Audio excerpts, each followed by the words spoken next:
to negotiate with us, you're strong arming me, watch what I'm going to do to you. Wait a minute. We never created a virus. I never said like that. I never said biowarfare. Does that mean we should retaliate with our own biological weapons? No, not at all. What does it mean? I'm learning how you sat down with these prime ministers and presidents. The glaciers are melting. The polar bears are out there standing on single icebergs. The oceans are rising. Species are going extinct. I hope all the audience is taking notes. We wake up and we look around and we say, oh my God, what's happened? So my guest today may be one of the most interesting guests I've ever had, and I've had a lot of interesting guests, and let me explain to why that is. Imagine if you are thinking about writing a book based on experiences you had that influence a lot of economies around the world. Then you go to 29 publishers, and 29 publishers say, we do not want to touch your book. Then eventually somebody picks it up, and the book comes out. The title of the book is called Confessions of an Economic Hitman. It stays on New York Times best list for 70 straight weeks, translated in 37 different languages, and sells over a few million copies. And you come out with part 2 called The New Confessions of a Hitman. You write that book and you end up sharing the stories of people you were participating with and negotiating with. Imagine writing a book like that. And more importantly, imagine living a life of somebody who has the ability to write that book. That's my guest today, John Perkins. John, thank you so much for being a guest on Valuetainment. Patrick, it's my pleasure to be here with you. Thanks for having me on your show. It's great to have you. So do I go on Craigslist? Do I go to Monster? Do I go to Career Builder if I'm trying to apply for a job of wanting to be an economic hitman? Where do I go apply to want to be an economic hitman? How does that happen? Well, first of all, I would suggest that you don't do it. It's you know, I thought it was my dream job until I realized it was my nightmare job. Yeah, and you know, what happened to me was when I graduated from business school, I was trying to avoid the draft. The Vietnam draft was strong then. I was married to a woman whose father was very high up in the U.S. Department of the Navy, and his best friend was very high up in the National Security Agency, the NSA. And that job with the NSA was draft deferrable. So, you know, he arranged for me to have an interview, and I spent a couple of days on most of it on the lie detector, going through this very, very intensive interview with the National Security Agency. And I think, you know, they found that I had 3 weaknesses. I can go into those if you want, but sure. Okay, so yeah, I grew up in a boys' prep school, boarding school where my dad taught. And we never had much money, and I was surrounded with kids with a tremendous amount of money. You know, I lived on a house on campus. I ate with these boys from the age of 4, so I never wanted for food or shelter, but we never had much money. And I'm surrounded by these kids who come from the area where you come from. Some came from Tehran, and some of them came from Buenos Aires and Paris and Park Avenue, New York, very, very wealthy. I was always very jealous of their wealth. I wanted to do things they had done. I also grew up in a place pretty devoid of women, so I was very shy around women. And so what the NSA discovered during these lie detector tests was that I really craved sex, power, and money, and that gave them the hook to get into me. Then they actually encouraged me to join the Peace Corps for a couple of years, go to the Amazon rainforest, and you know, the guy who was high up, very high up in the NSA, when I heard about the Peace Corps, I went to this talk that a Peace Corps recruiter gave at the business school where I was just about to graduate, and I was very taken by the idea of going and living with indigenous people who I'd always had a fascination about. He encouraged me. He said, we can help you get in, and we can make sure you go to the Amazon where you live with real, authentic indigenous people. You'll learn another language. You'll learn survival techniques. When you come out, you'll be all that much more ready to work for us. But he added one more thing. He said, you know, you may not actually end up working for us. You may end up working for a private corporation. A lot of our people do that. We get a lot of our information that way. And that's exactly what happened. When I got out of the Peace Corps, I was recruited by this private consulting firm, Charles T. Main. And as an economist, I became chief economist fairly quickly, and that led to becoming an economic hitman. That's it in a nutshell. Now, when you went to the Peace Corps, did your problem of sex, power, and money get solved, or no? No, not at all. And I write about that, in my most recent book, Touching the Jaguar. I go into some detail about that. I did learn another language. I learned about other cultures. I learned some incredible survival techniques. I at one point became very, very ill.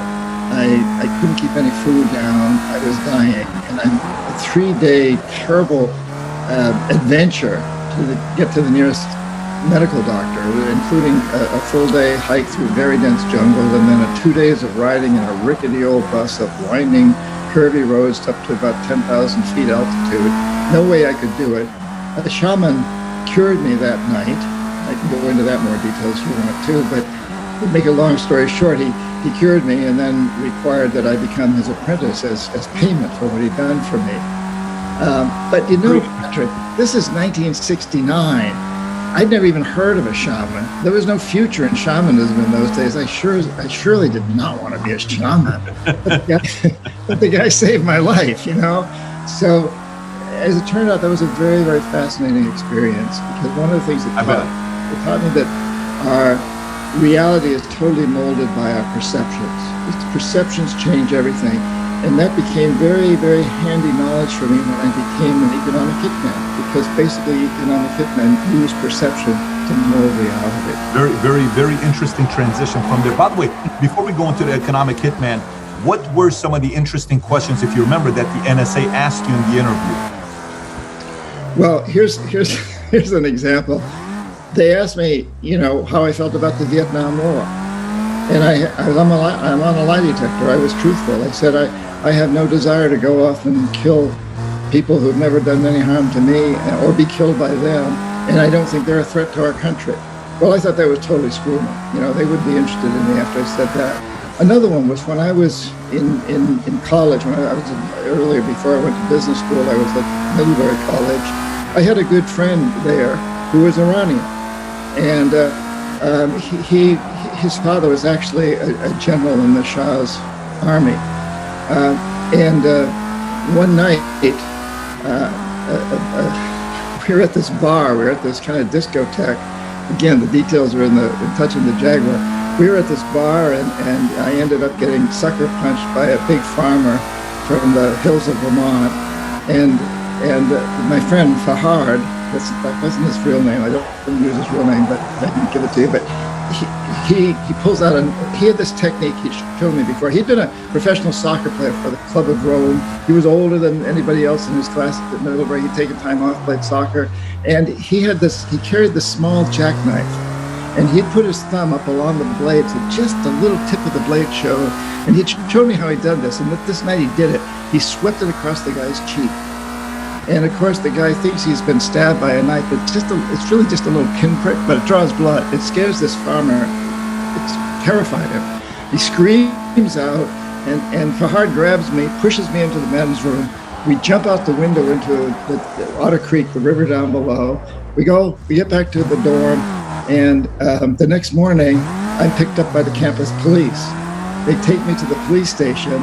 I'm sitting there waiting in the waiting room of the police station, and out comes Fahad from another room with a closed door. He's not allowed to talk to me. They usher him out. They usher me in. And they grilled me on this, and I totally lied.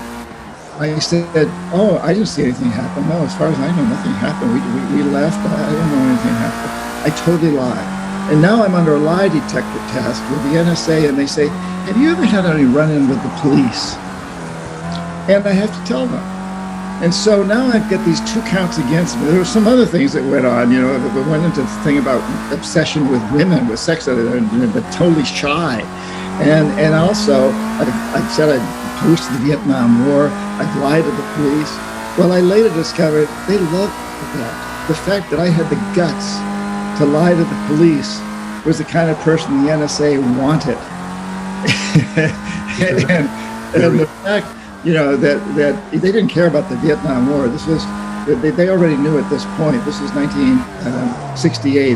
They basically knew we'd lost Vietnam. And the NSA didn't. They didn't care. That wasn't a problem for them.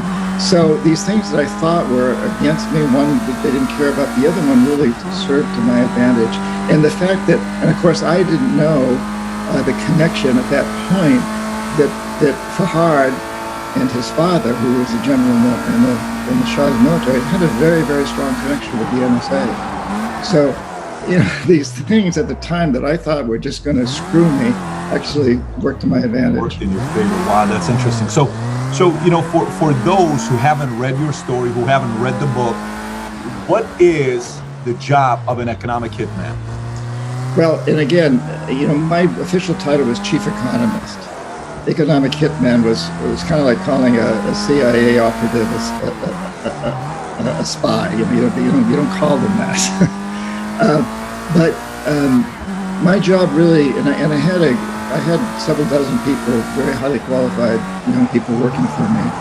But my job was to identify countries with resources our corporations wanted, like oil, in Iran, for example.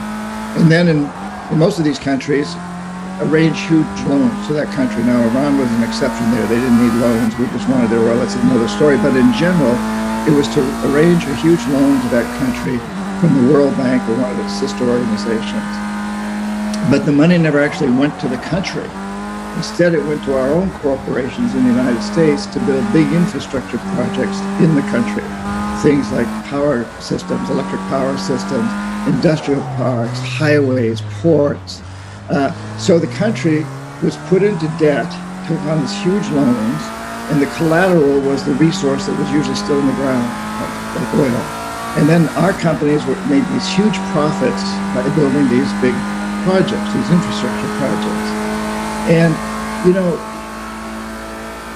I went in with the belief that this would help the people of the country become more prosperous. And these were poor countries for the most part. And that this would help them become more prosperous. Because in business school, I was taught that. And the economic models show it, that if you invest a large amount of money in infrastructure, the GDP, the gross domestic product, grows. It does. And so all the models tell you this is the way to help a country. But over time, as I was in this job for 10 years, and perhaps because I'd been in the Peace Corps, I began to understand that actually it wasn't, that the poor people weren't getting any better off, and the middle classes were getting poorer, actually. It was just a few rich families that were making a lot of money. And what we know now is that these statistics are very skewed. So GDP is a reflection of how well the wealthy are doing. It's not a reflection of how well everybody's doing. For example, if you take the United States today, there's 3 individuals that have as much wealth as half the US population. If those 3 individuals made a return on their investments last year of 10%, and half the US population lost 3%, we should still show a gain in GDP of something close to 5%. So we see that this whole idea that the shaman taught me, that perception molds reality, that creating a perception that GDP is benefited by infrastructure, that's true, but the perception is that GDP reflects how well the country's doing for everybody, and it doesn't. That's a false perception in almost all cases. It took me a long time to understand that. Once I understood it, I really didn't want to believe it, Patrick, because I was making a lot of money.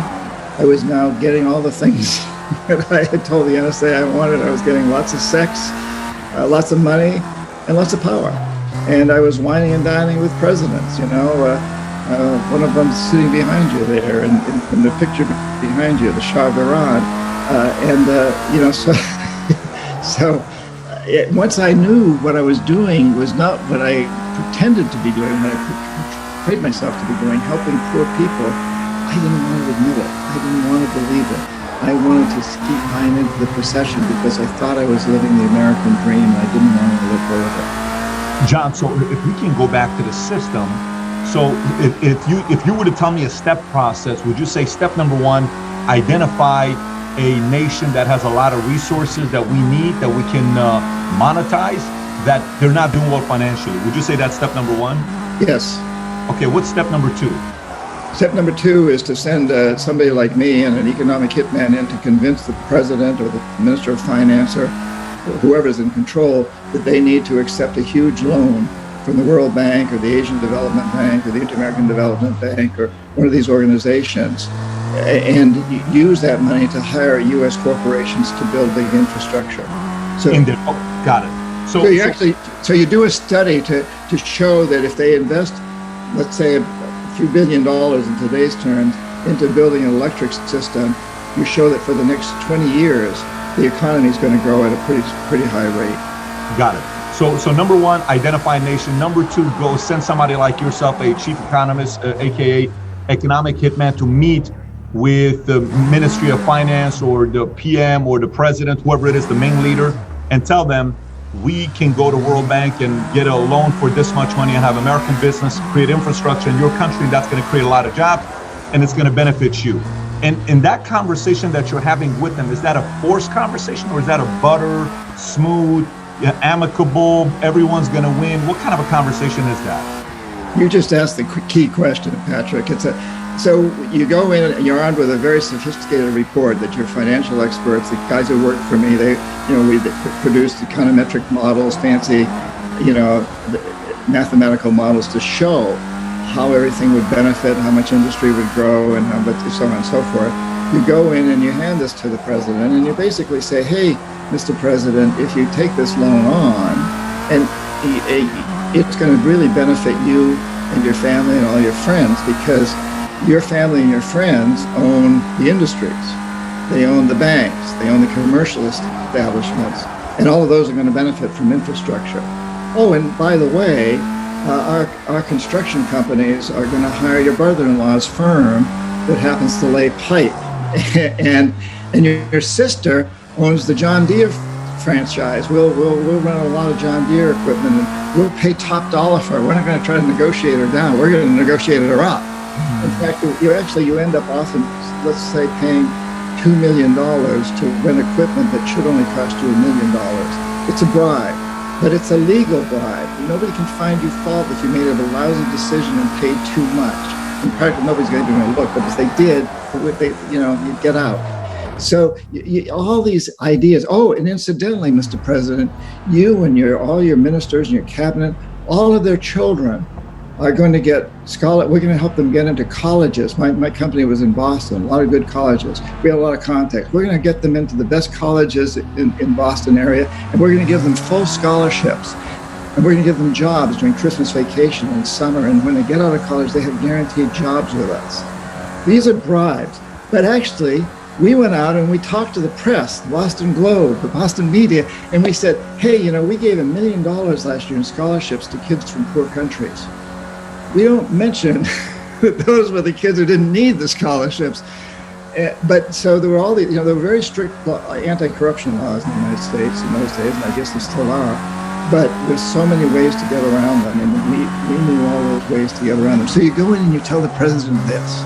You say, so buy into this loan. And he says, but we're going to take on this huge debt, and it means we're going to have to take money away from education and social services and healthcare to pay the interest on the debt. And we say, yes, but you're going to make a lot of money, you and your family. So he knows that he's doing something that's probably not going to help his people, but it's going to help him. And then you also say, but if you don't choose to take if you don't choose to take this deal, remember what happened to Mohammad Mossadegh in Iran. Remember what happened to Salvador Allende in Chile. Remember what happened to Arbenz in Guatemala and Diem in Vietnam and Lumumba in the Congo. These are all presidents or prime ministers who refused to play the game and were taken out in coups or assassinations. And so basically we're saying, remember, there's people we call jackals behind the scenes. So basically I'm saying, hey, Mr. President, in this hand, I'm offering you a lot of money for you and your friends. And if you choose not to take it, in this hand, you got a gun. I didn't actually carry a gun, but I knew those guys were basically CIA assets behind me that had guns. And, the classic case, the original case was Kermit Roosevelt, who overthrew Prime Minister Mossadegh in Iran and replaced him with the Shah, and that set a precedent. And these presidents all know this. They know the history. They know they will be taken out of it. So what's the choice? Patrick, What would you do? Let me ask you, when you are saying it, how are you saying it to me? Like, I know the way you just said it right now. How would you say it to me if I'm the Shah of Iran and you're sitting with me and you're telling me here's the options? Then if you could role play with me, what would it be like? How would you say it? Yeah, first of all, with the Shah, we didn't play quite that game because he had plenty of money. He didn't have to take a loan. We were just trying to convince him that he ought to work with us rather than the Soviet Union. That he ought to, we wanted his oil, and we were willing to help him westernize his country, and he didn't want to go the Soviet route. So that was a little bit different. We'll get to that in a minute. Give me an example of somebody who you did. Let's say I'm talking to you. You're the president of Colombia. Okay. And we want to get at your resources there, and I'm saying to you, I'm showing you all these fancy reports that show how well your country's going to do, and you can show these reports to your press and to your people. You can convince your people that by taking on these loans, you're helping the country. You're going to build these big dams, you're going to build these big electrical systems, whatever. So you get all the material you need here, and it's usually a series of meetings, maybe some of them over lunch with a few cocktails, etc. And the president's maybe electing a little, and then you just sort of subtly start talking about, somehow you bring up the topic of what happened recently to Salvador Allende in Chile, or what happened to Arbenz in Guatemala. Depending on what part of the world you're in, you talk about these people, and you say, isn't that a shame? And you talk a little bit about this. Depending on the president, different presidents you approach differently. But they get it. I mean, they know the history. It doesn't, these guys know what's going on, and their advisors know what's going on, and they're usually sitting there at the meetings too. Some pretty smart advisors who probably, been to business school, the same business schools that I went to, and so forth. And everybody's, I speak Spanish, but most of the people in the room can speak English too, and they get the same background. But I will say, Patrick, and I mentioned, I'm talking in the book about two presidents who did not play the game. Democratically elected president of Ecuador, Jaime Roldos, and the head of state of Panama, Omar Torrijos. They had tremendous integrity. They saw what I was trying to do, and they didn't do it. And they understood the dangers they were taking, and they talked about these things. And both of them were, I believe, assassinated. They were both taken out in almost a little over 2 months apart from each other in 1981. They were taken out in their private planes in Ecuador first, with Jaime Roldos. His private plane crashed, very suspicious circumstances. And less than 3 months later, same thing happened to Omar Torrijos in Panama. These were the only two guys that stood up to this, that said, we're not buying these deals, and in fact made a big point, public relations. They went out there and made very strong statements, and they set examples for the world. And they were taken out in these plane crashes, and although there was never a smoking gun found, because in a plane crash, the smoking gun goes up in smoke. Plane crashes, private plane crashes are the best way to assassinate someone if you ever decide you wanted to do that. And because of the evidence is gone. But in the case of one of those cases, Jaime Roldos, the plane's engines were sent to a laboratory in Switzerland, and they concluded that the plane had not crashed; it had blown up in the air. And so, and there was tremendous other evidence. There's tremendous evidence that points to these having been assassinations. How much longer were those assassinations after you sat down with them? Well, with Omar Torrijos, I've been sitting down with him since mid-70s. This happened in 81, so this had gone on. He'd meanwhile negotiated the Panama Canal Treaty with Jimmy Carter, which turned the canal over to the Panamanians at the end of the millennium. And Roldos had only been president for a couple of years. So I've been a fairly short period with Roldos. Roldos died first. He was a lawyer, he was a college professor. He'd run on a campaign platform of forcing the oil companies, and that was Texaco from the United States primarily, to pay a fair share of its profits that it made from Ecuadorian oil to the Ecuadorian people. It was a pretty reasonable thing, and he said, if they don't do it, I'm going to nationalize them. And of course, the oil companies didn't like that, and I couldn't talk him out of it. I couldn't talk him to take these deals. and he goes down in this plane crash. Right after that plane crash happened, Torrijos got his family together, and I know some of the pumpers that were there personally, and said, my brother, Jaime Roldos of Ecuador, was just assassinated by the CIA, and I'll be next, probably. They said, don't worry about it, because I've accomplished the biggest thing that I wanted to accomplish, and that is I got the canal back in my hands, and the canal zone back in the hands of Panamanians. I successfully negotiated that contract, so I'm ready to go. And he stuck to his guns. That's a four-turner phrase there. He got taken out. But very few presidents had that kind of guts or insanity. And it still goes on. I mean, presidents of these countries are in very, very, very difficult positions. So let me ask you this. So if we go back to the system, number one, identify the nation that qualifies for what you're looking for. Number two, go in and get a loan from a World Bank and create businesses there and jobs.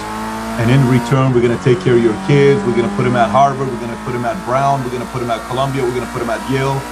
Full ride scholarship, all this other stuff. You're going to be fine, and we're going to pay you some kind of an income. Number three, if you don't, here's what could happen to you that happened to the following 6, 7, 8 people. That's the business model. Is that pretty accurate what the business model is? Yes, up until that point, yes. Okay, so who came up with this business model? Is there somebody that you guys say, well, the founder of this business model was John Doe, who used to be XYZ, and he taught us to do this because it worked back in the whatever hundreds? Is there somebody that invented this system, or was it purely accidental? Well, empire, the idea of forming empires is as old as, modern, sort of modern history. It's as old as history, basically. But the real turn happened in Iran in the early 1950s. So when Mossadegh gets elected president, and again, very much like Jaime Roldos, he ran on a platform that said, the oil companies, we need the oil companies here, but they've got to pay a fair share of the profits they make in Iran to the Iranian people. And the British and the Americans were the oil companies in play here, especially the British company, the company that became BP. And the British did not have a relationship with Iran, so they called on the Americans. And it was Eisenhower. Well, first it was Truman. Truman refused to get involved, and when Eisenhower became president, he got involved and he tried to convince Mossadegh to change his ways. But it wasn't happening. Now, Eisenhower, ex-military general, was very afraid of nuclear war with the Soviet Union. And Iran borders the Soviet Union. So he didn't want to send troops in because he was afraid that the Soviets would respond by sending their own troops in, and it could escalate to a nuclear war. And so he got together his Secretary of State and his head of CIA, who were the Dulles brothers, the infamous Alan and John Foster Dulles. And they came up with this plan. And the plan was that they identified a CIA agent, card-carrying CIA agent named Kermit Roosevelt, who happened to be Teddy Roosevelt's grandson. And Kermit Roosevelt was sent off to Iran with suitcases filled with dollars and a few friends, a few assistants, and they launched this huge campaign to discredit Mossadegh. And they bribed the police, they bribed the hoodlums in the streets to go demonstrate in the streets, they bribed the press. They used this money to convince the country that, or at least to convince our country, to convince the world in a way that this prime minister was very unpopular and that he was a Soviet puppet, that he was a communist. And of course, this is in a time in the early 50s when there was this huge clash between communism and capitalism, the Cold War had really begun. And so there was this, and in the United States, huge amounts of press that was paid for to say that this guy had to be taken out. And so eventually he was overthrown. And it seemed like a legitimate coup against a guy who was evil to his country. This was the impression that was conveyed to the world. And the Shah of Iran was brought in as a CIA puppet, basically, and placed on the throne, the peacock throne. And so, but this was so successful And it was so inexpensive. You know, a few suitcases filled with dollars is nothing compared to sending in troops. And it was so safe in terms of if it didn't work, then there probably wouldn't have been war. Who knows what would have happened to Kermit Roosevelt? But there wouldn't have been a war. There was no threat of nuclear war. That it marked a turning point where successive administrations in the United States could say, now listen, we don't have to go to war to exploit other countries. We can do it economically. There was one problem, and that was that Kermit Roosevelt was a card-carrying CIA agent. If he had been caught, it would have been very embarrassing for the CIA, for the U.S. government. So very shortly after that, the decision was made to use private consultants like me. That's so. It wouldn't implicate the U.S. government.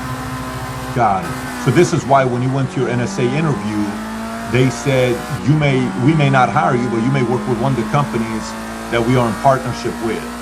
Exactly. And that became very common practice. Now, let me ask you, how many times did the NSA throw companies like that under the bus saying we had nothing to do with it? We had no business with them. Was it pretty common practice to throw the companies under the bus once somebody screwed up? Well, we always knew that they would do that if we screwed up, but I don't know how many that actually happened to, because I think in general, we were pretty successful. People in my position were pretty successful because these heads of states of these countries had damn few options, really. I mean, they knew the options. Go ahead. How many economic hitmen like you were there at the time in America? I don't know. I never did. I never did know. But what I do know, and why I wrote the follow-up to Confessions of an Economic Hitman 12 years later, the new Confessions, is because that whole species has grown so much over the years. And it's not only people like me who are kind of generic. We wanted to arrange deals that would help U.S. corporations, and we didn't really care whether Bechtel got the contract, or Brown and Root, or Halliburton, or General Electric. We didn't really care who got the contract, as long as we got a piece of the action, and we made sure that we would get a piece of the action. But now, in addition to people like that who are still out there, every major corporation has its equivalent of economic hitman. So whether it's Raytheon or General Dynamics or 3M or General Electric or Walmart, for that matter, they all have people that are going out into these countries and trying to arrange better deals for their company.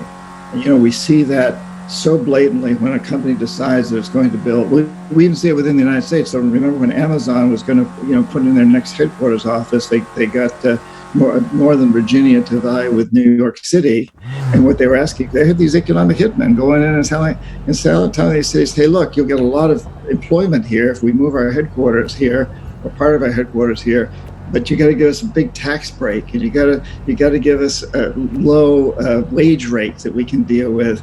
And so you don't think that's appropriate? Just to kind of put that, you don't think that's an appropriate thing to do for a company to say, if I bring you 22,500 jobs at $150,000 a year income, give me some tax breaks? You don't think that's the right thing to do, is what you're saying? Well, I think we have to be careful. I think that I'm not sure there's a general rule, but I think what we have to look at is what are the trade-offs. And New York City actually won the contract with Amazon and then decided that they weren't going to accept it because it was a bad deal for them. So if you give the companies such tax breaks, but I don't think New York City said no, though. I think AOC campaigned around it, saying the fact that the rent's going to go up, and both de Blasio and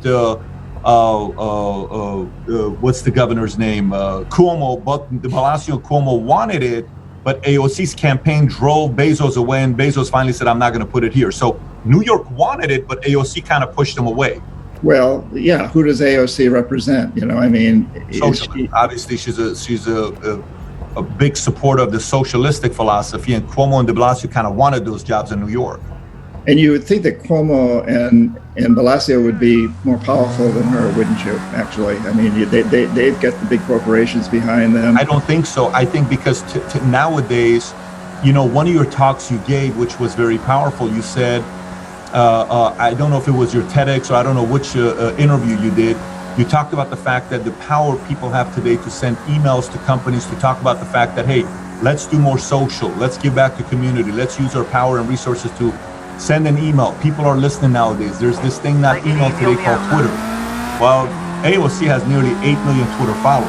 That's more than both of them combined times 10, times 6. So you have to realize that it's different today. Just because you're a mayor of New York or governor of New York doesn't mean you have more influence than somebody that's a congressman with 8 million followers. One's got a bigger voice than the rest do. And is that democracy in the works? It's called marketing to me. It's not democracy.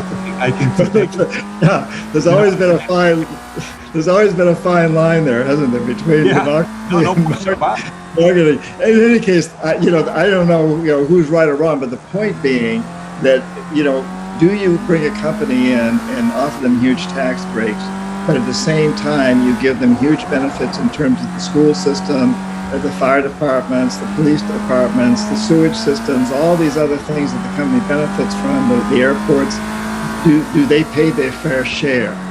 And that's a question I think every community has to ask itself. And we see the same thing in countries. So we've got a company going in and talking to Indonesia saying, hey, if you let us build our next plant here, we will build our next plant here if you'll give us big tax breaks. If you don't, we'll go to the Philippines. And these countries, always have to look at this. And 9 times out of 10, in my experience, it's the wealthy people who benefit. So you give the company the tax breaks, and the wealthy people somehow end up getting the kind of deals that I described, where their brothers get these contracts and their sister and so on and so forth. So, but I think, that's why I say I don't think there's a general answer to your question. I mean, tax breaks can be used very, very wisely, but they can also be a very corrupt form of companies getting things for free that they probably should be paying for. And I honestly think, Patrick, an argument could be made to, let's not tax corporations at all, but let's really tax the people who benefit from them, the stockholders, especially the wealthiest stockholders who pay their fair share. I mean, there's so many different ways to look at this whole process of how do we support our police forces and our fire departments and our hospitals and our schools and our utility companies. Who pays the price for these things? I mean, listen, we're going into a whole different conversation, because if you think about that part, I'd much rather have Amazon go to New York than go to DC. Because if you go to DC, that's the ultimate crony capitalism business model, where you are now in the, you know what it costs to senators pass a law nowadays. I think it's $50,000 to $100,000. It doesn't cost that much money to do some of that. So, if they go to New York, and then I think from the governor's standpoint, like I moved my business from LA to here. Okay, when I moved here, I brought all the jobs here. And, every raise, everything that we did, Texas got the benefit of the people that are living here, whether they bought homes, the kids sent the kids to private school, all the money they spent at the market, gas, all of that stuff. Texas benefit from it. California lost from it, right? And you've seen a lot of that with Elon Musk just put his plant in Austin. So I'm just thinking economically how that makes sense. For some states, I understand the benefit of having 22,500 jobs paying on an average of $150,000. Bring it to my city. I'd love to find a way to make it work with you if I'm a governor or mayor at that time. But going back to the business model you're talking about, it got me thinking. So one, find a country that's somewhat desperate, has resources. Number two, go in and make an offer with the corporation. Hey, World Bank lends us $4 billion. We're going to build infrastructure into a country. It's going to create a bunch of different jobs. 3, wink, wink, we'll take care of your kids, private school, all this other stuff that's going to happen. 4, if you don't do, we're going to kill you. So the corporation business model is we're going to put you out of business. Your business model that you had, that you were working with, is more the mafia business model, because it could cost your life if you don't do it. Those 6 stories that you have. How much of that do you think is happening today with other countries doing it to America? Well, that's an interesting question. Can you be more specific? For example, I don't know, let me go in and I'm China. If you look at like 30 years ago, Russia was the enemy. Today, it's China's the enemy, okay? China's surpassed Russia as an enemy. And China comes in and says, hey, McConnell, I know your wife's father is a very, very well-known billionaire in China.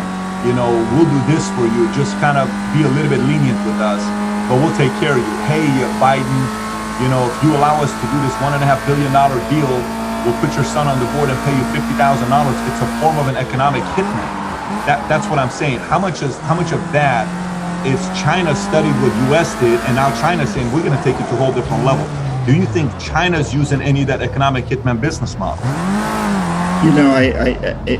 I hate to speculate on stuff I don't really know, and I don't really know what's going on now in most of the United States, except what I read or hear.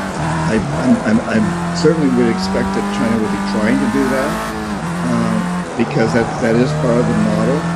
What I do know is what China has been doing in Latin America, for example, where I still spend a lot of time. I spend a normal year, I spend 2 to 3 months in Latin America, Ecuador, Colombia, Costa Rica, Guatemala, and many places. And I've seen in the Bahamas, I've seen how China's making huge inroads into these countries. China's playing the same game that we did in the way of making these huge loans. And it's got these two big banks, the Asian Infrastructure Investment Bank and BRICS Bank, that are outspending the World Bank and being very, very successful at it. And China's been making a lot of mistakes. They built a huge dam in Ecuador that's got cracks in it because they built it on a fault line next to an active volcano. Crazy stuff. There's a hotel that was built in the Caribbean that the Chinese built, and the toilet pipes are all too small. I guess the Chinese people are smaller or something. I don't know what the story is here, but they had to then completely replumb the whole system, and they couldn't go back in the wall, so they had to put the pipes on the outside of the wall. It's huge, terrible mistake. They've been making some big mistakes. But what China has done differently than the United States, and I asked my friends in high places in some of the Latin American countries, why are you taking loans from China? Don't you think that they're going to do the same thing? That's coming out. We'd much rather take loans from China than the United States. And I'd say, but wait, aren't they after your resources too? And they say, yeah, they're after our resources. We don't have the technology to mine, to drill for oil, to do these things. So we need outside country to help us. And we know that the United States has a record of overthrowing our governments and assassinating leaders. We all know that. And of building military bases on our soil. And of forcing us to vote against Cuba at the United Nations, doing things, exercising huge controls over us. And China hasn't done that. China's not built any military bases here. They've not taken out any of our presidents. They've not done all of any coups. And so we prefer to take loans from them. So, and I'm not defending what China's doing by any means, because I think their motives are the same. But I will say that I think that they may have learned from our mistakes, from the U.S.'s mistakes, and being quite so blatant as we've been in some of these places. So they're very much using the same techniques that I used, except maybe they're not holding the gun up quite the same way. They're basically offering the money. And China has this long history of huge amounts of exploitation out into the world through commerce. Very seldom has it used military might, except in what it considers its own sphere of influence, which is Tibet and the South China Sea and Taiwan. But it's used the Silk Road. It's used this very commercial form of exploitation to create its own version of empire. So let me ask you, who do you trust more yourself? You've been all over the world. You've represented U.S. You've dealt with a lot of different countries. Do you trust China more? Or do you trust U.S. more? Well, I'm an American. I'm an American. I trust the United States. I'm also sad that we made some of the mistakes that we made in the past that have put us in this position. That's one of the reasons I write the books I write and why I'm talking to you, because I think we've made some big mistakes, and I think we need to really look at those mistakes and correct them. I think we should be the world leader. We should lead the world into democracy and a good form of capitalism. And we have not done a very good. Once the Soviet Union collapsed in '91, we had an opportunity to really get out there and show the world how benevolent we could be, how we could really set a model for the world, and we can do a very good job at it. And now the Chinese are stepping in and telling the world that they can do a better job.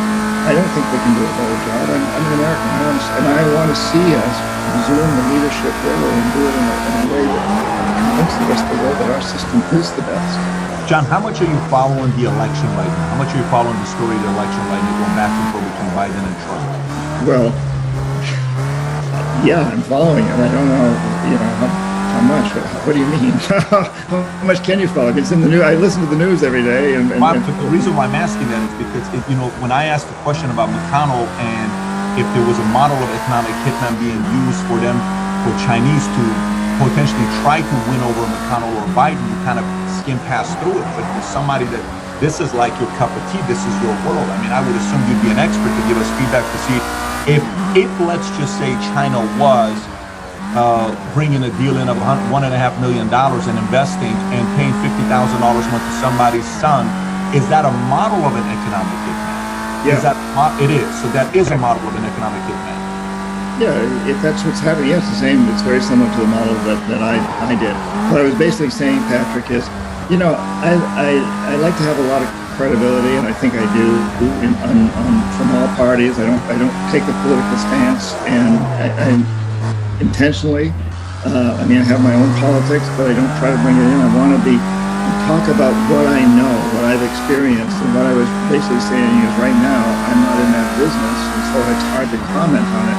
I can comment, and I haven't had conversations with the leaders of the United States in quite a few years. I do have conversations fairly frequently with leaders of South America. I was just on a program the other day with the former president of Colombia and also with the former president of Ecuador, and I'm in conversation with leaders in other countries much more than I am with my own country. So at the same time, one thing that makes you very interesting is when you speculate what happened with I think John F. Kennedy. You speculated that John F. Kennedy could potentially be an inside job, right? Like meaning the assassination was possibly done from the inside. Yes, or you don't have any speculation of John F. Kennedy? Well, no, I don't have any speculation. I only read what the papers say, what we've heard, and the U.S. Congress and a joint commission ruled against the idea that there was one assassin. On the other hand, I guess it was the FBI who ruled that there was one assassin. I don't pretend to know. I think there's always that possibility. I think there's always that possibility that there might have been more to it than we know, but I certainly don't have any reason to suspect otherwise, personally. Got it. And have you ever commented on MLK, if MLK was potentially assassinated or no? Any thoughts on that with your experience? Martin Luther King? Yeah. Well, he obviously was assassinated. Was it an inside job? Oh, no, I don't think I've ever speculated. Don't speculate on that. I have no idea. Got it. I wonder because, sometimes you sit there and you read these stories. I was born in Iran, and I sometimes wonder Shah's exodus. How much of that, you hear the stories of both sides. On one end, Carter comes in, toast, leaves. The revolution begins. They bring somebody from France, Paris, that was exiled twice. Khomeini, he lives over there. He's sending these tapes. They're spreading. 4 months later, the momentum gets very high. Let's blame Savak. No, let's blame the mullahs. No, let's blame, the Shah. No, let's blame Khomeini's people. And then there's a Cinema Rex fire, which I'm sure you remember, where 400 people were in a theater in Abadan, and all these folks die, and no, with Savak is, then the cops right across the street, whose fault was it? And then some say America caused the revolution in Iran, and some say the people of Iran were just sick of it.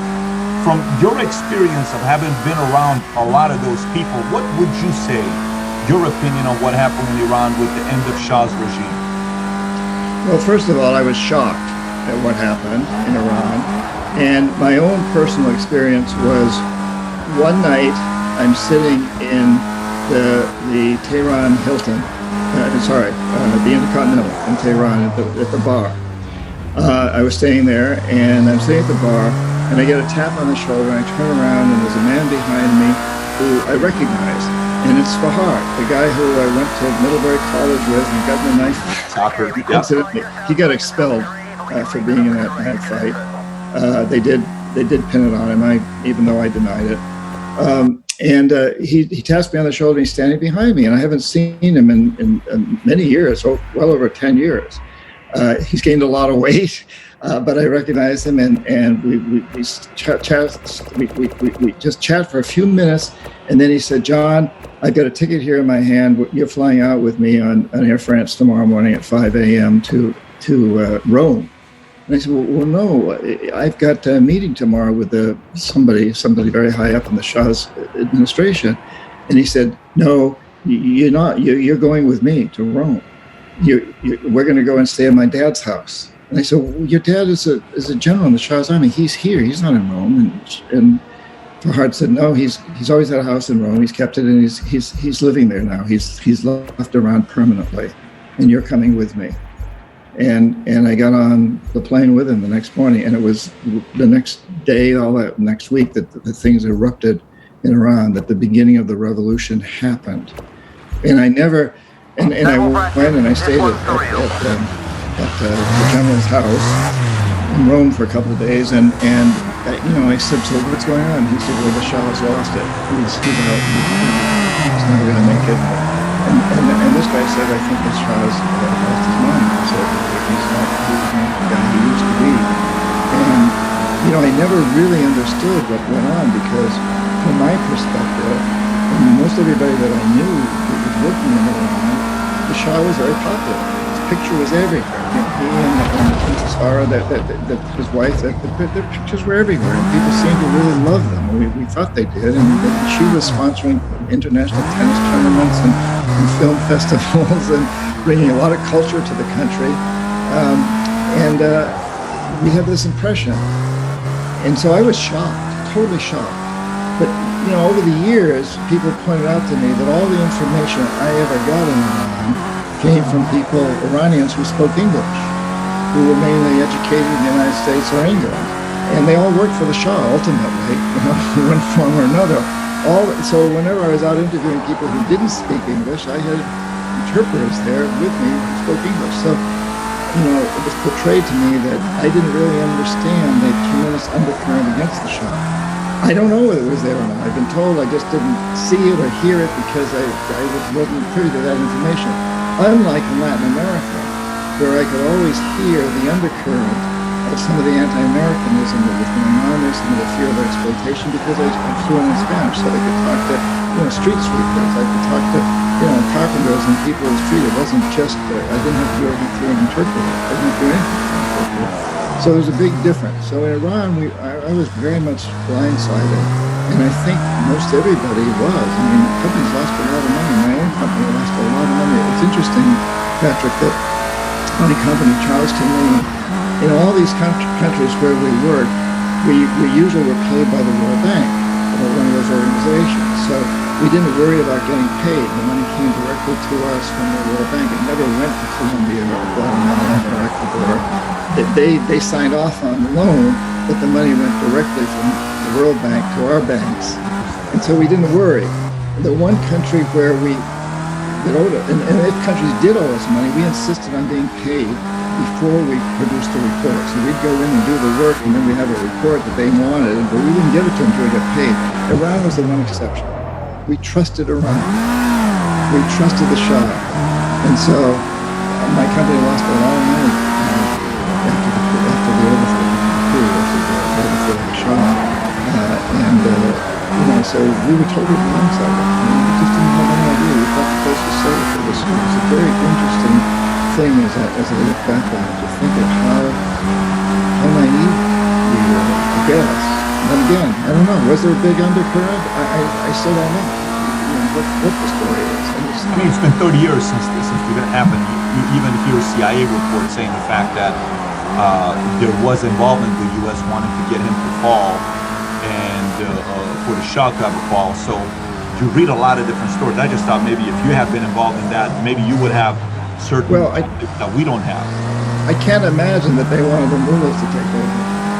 I just can't see, how that served any U.S. interest. But yes, because at that time there was an element of them being more reasonable, and the Shah was getting a little too powerful, and the in the world, and they were getting ready to pass UK, and UK used to own the Anglo-Persian oil company that turns out to become this BP years later. And back in the days, they used to own 90% of it, and Iran didn't have a clue what to do. And the Shah renegotiated the deal and took it over, and they owned the oil. So then Iran became super powerful. Education got better.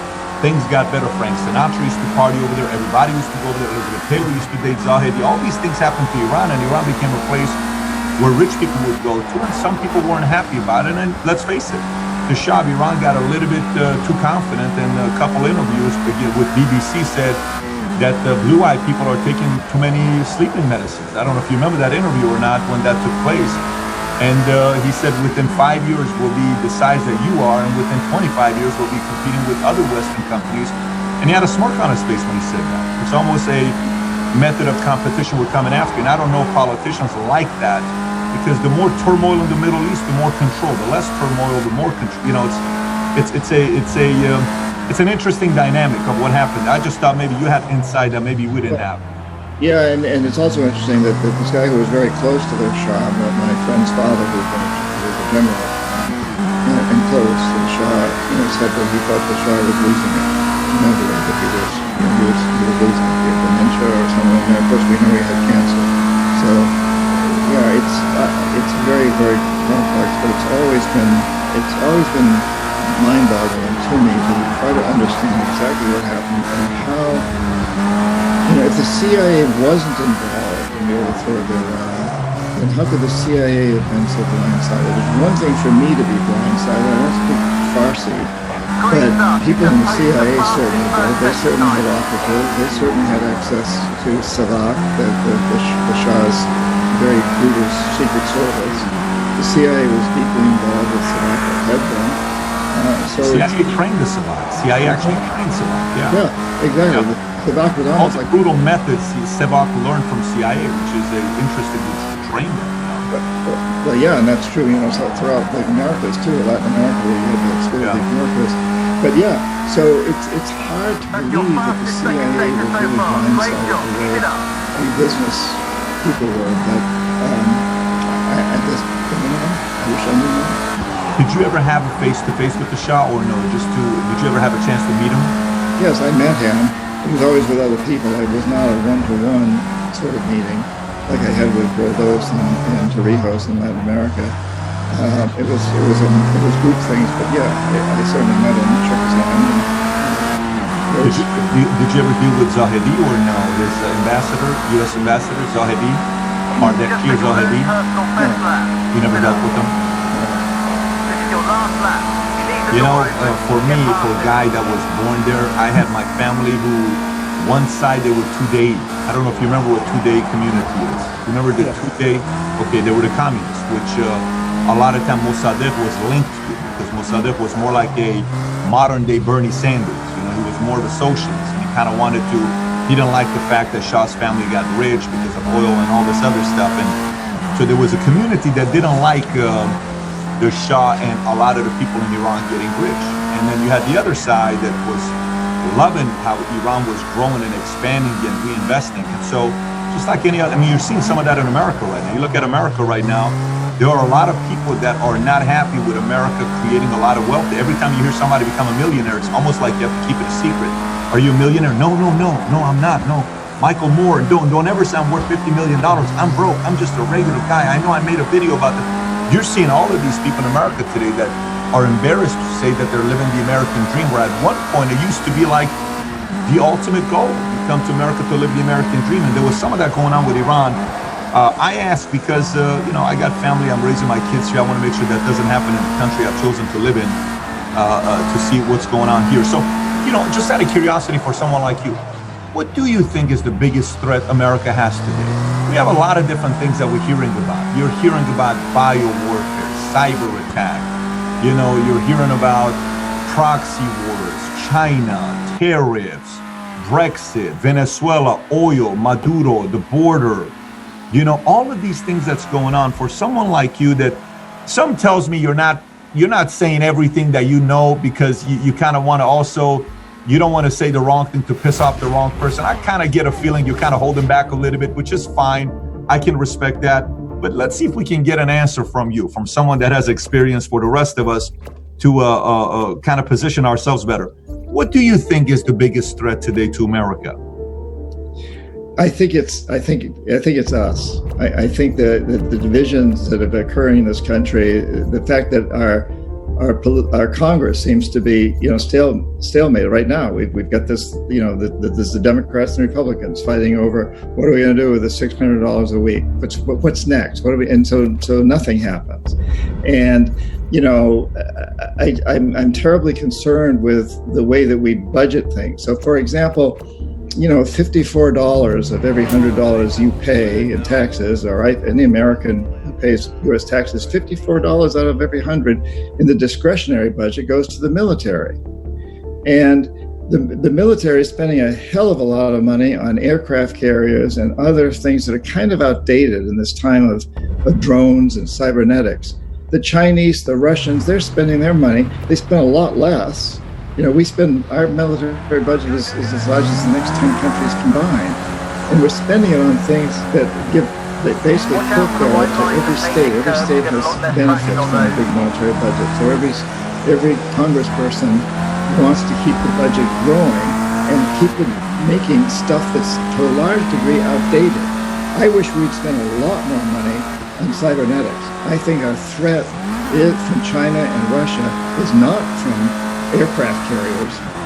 It's from cybernetics. It's from attack on our voting system. It's from the tremendous campaigns that we know they've been launching over social media to bias people in this country and to undermine our election process. I wish we'd spent a lot more money on that sort of stuff, but instead we quibble over these ancient methods. And I think also that somehow, how do we come together to get out of this divisiveness? Because this divisiveness is hurting us. I actually fear that we could result in some sort of really strong clash. I don't want to use the word civil war because that conjures up, the trench warfare of the Civil War of the 1800s. But I think we're going through a very deep divide right now, which is dangerous to us. And the world sees this. Countries like Russia and China, who there's no doubt in my mind, they want to take over. They're in the process, China's in the process of taking over. And they see these incredible weaknesses. And they know how to go in and exploit these weaknesses. And they do it to a very large degree through technology. Computer technology, AI technology, cybernetics. So I think our threat, the biggest threat to us is that we're not keeping up to date. We're not staying in tune with where the world really is today. We need to be really, really careful around China, especially China, also Russia, but especially China. And I don't think we're playing it very smart in the way that we're dealing with China. I think we're dealing with China like we're dealing in the time of World War II. Well, this isn't the time of World War II. This isn't even the time of the Vietnam War that we're in. This is a time where we've reached an exponential increase in the power of technology, and the power of AI, and the power of social networking. And I don't think we're keeping up with it. And I thought this conversation was going to be. So what do you mean by we're not dealing with China properly? How would you deal with China? How would you have handled it?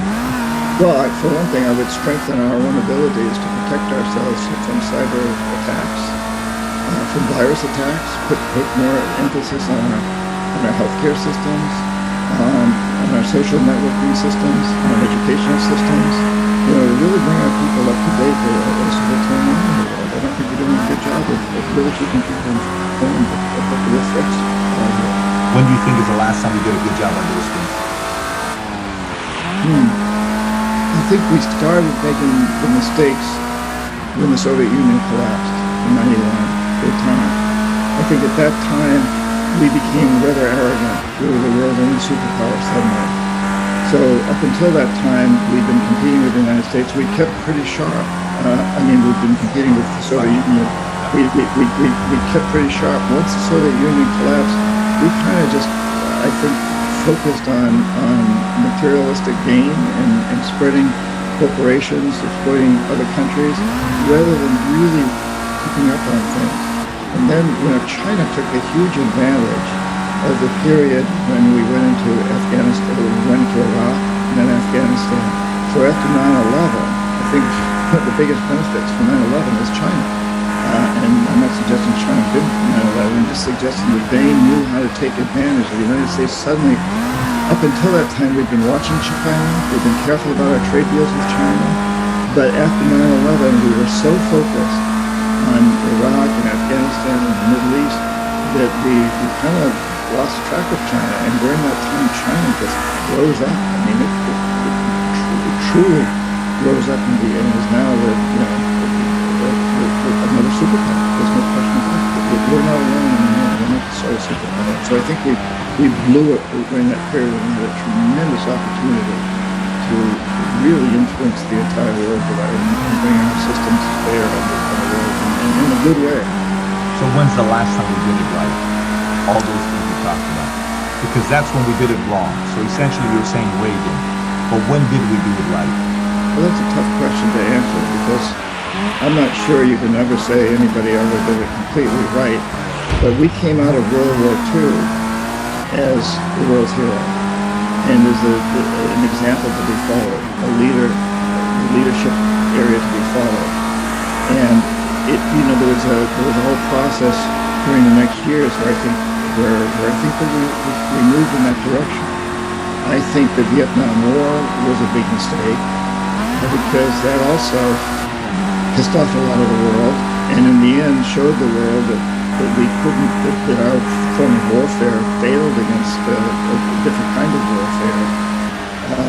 And it's interesting, Patrick, I think it was after Vietnam, during this period, so when I was an economic hitman, that the whole decision was made, warfare like that doesn't work, so let's expand our way of dealing with the world to economic hitman. So we lose in Vietnam, mid-70s, and after that the whole emphasis was on doing things the way that I've done things, through economics, through that kind of a process of loans, of building up countries, of going into the infrastructure. But it reached a point, I think, in the late 1990s, during the time of Clinton, when many corporations had gained from this economic hitman era, but the military-industrial complex, as Eisenhower defined it, hadn't gained. It was losing. It wasn't doing what it wanted to do, and it was putting tremendous pressure. I think it put a lot of pressure on Clinton. I think that 9/11 came along, and it gave the perfect excuse to go back in and gear up the military process. So since 9/11, we've had both things going on. There's been the military approach, and also the economic hitman approach has continued. But during that process, as I mentioned earlier, because we put such a huge emphasis on the wars in the Middle East, we lost sight of China. We forgot that China was the rising dragon, and now we're suddenly, we wake up and we look around and we say, oh my God, what's happened? They're taking over. What are we going to do about it? And trade embargoes and so on and so forth. What are we going to do about it? So what do you say to the folks, like, what you're saying right now? I had a lot of people here that read your book because it's fascinating what you're writing about. And I believe there's a lot of it going on today. And you got a lot of people speculating, saying this economic hitman job, China's mastering. And what do you say to those that they had a president like Trump, who's the most difficult person China's dealt with, keeps putting tariffs on top of tariffs on top of tariffs on top of tariffs. And China did the ultimate economic hit job, which is the world economic hit job, by releasing a virus that got into all these other countries, and trillions of dollars was lost around the world based on a virus like that. Do you think there is any chance that a part of that virus had to do with an economic hitman's job philosophy, that you have to say, you don't want to negotiate with us, you're strong-arming me, watch what I'm going to do to you? Do you think any chance of that take place with what happened recently with coronavirus? My personal opinion, no. Why is that? Because China suffered from it too. I think the United States made huge mistakes. If China wanted to show us as a country that's really failed in taking care of its people, it certainly succeeded in that. a country with less than 5% of the world's population has about 25% of the coronavirus deaths. That's unacceptable. That's ridiculous. The largest economy in the history of the world, and we can't take care of our people. So the virus certainly showed our weaknesses up. So if China had wanted to do that, they've certainly succeeded. But it's really difficult for me to believe that anybody would create a virus like that and have it hit their own country and spread around the world. Anything's possible. I know that from my own experiences.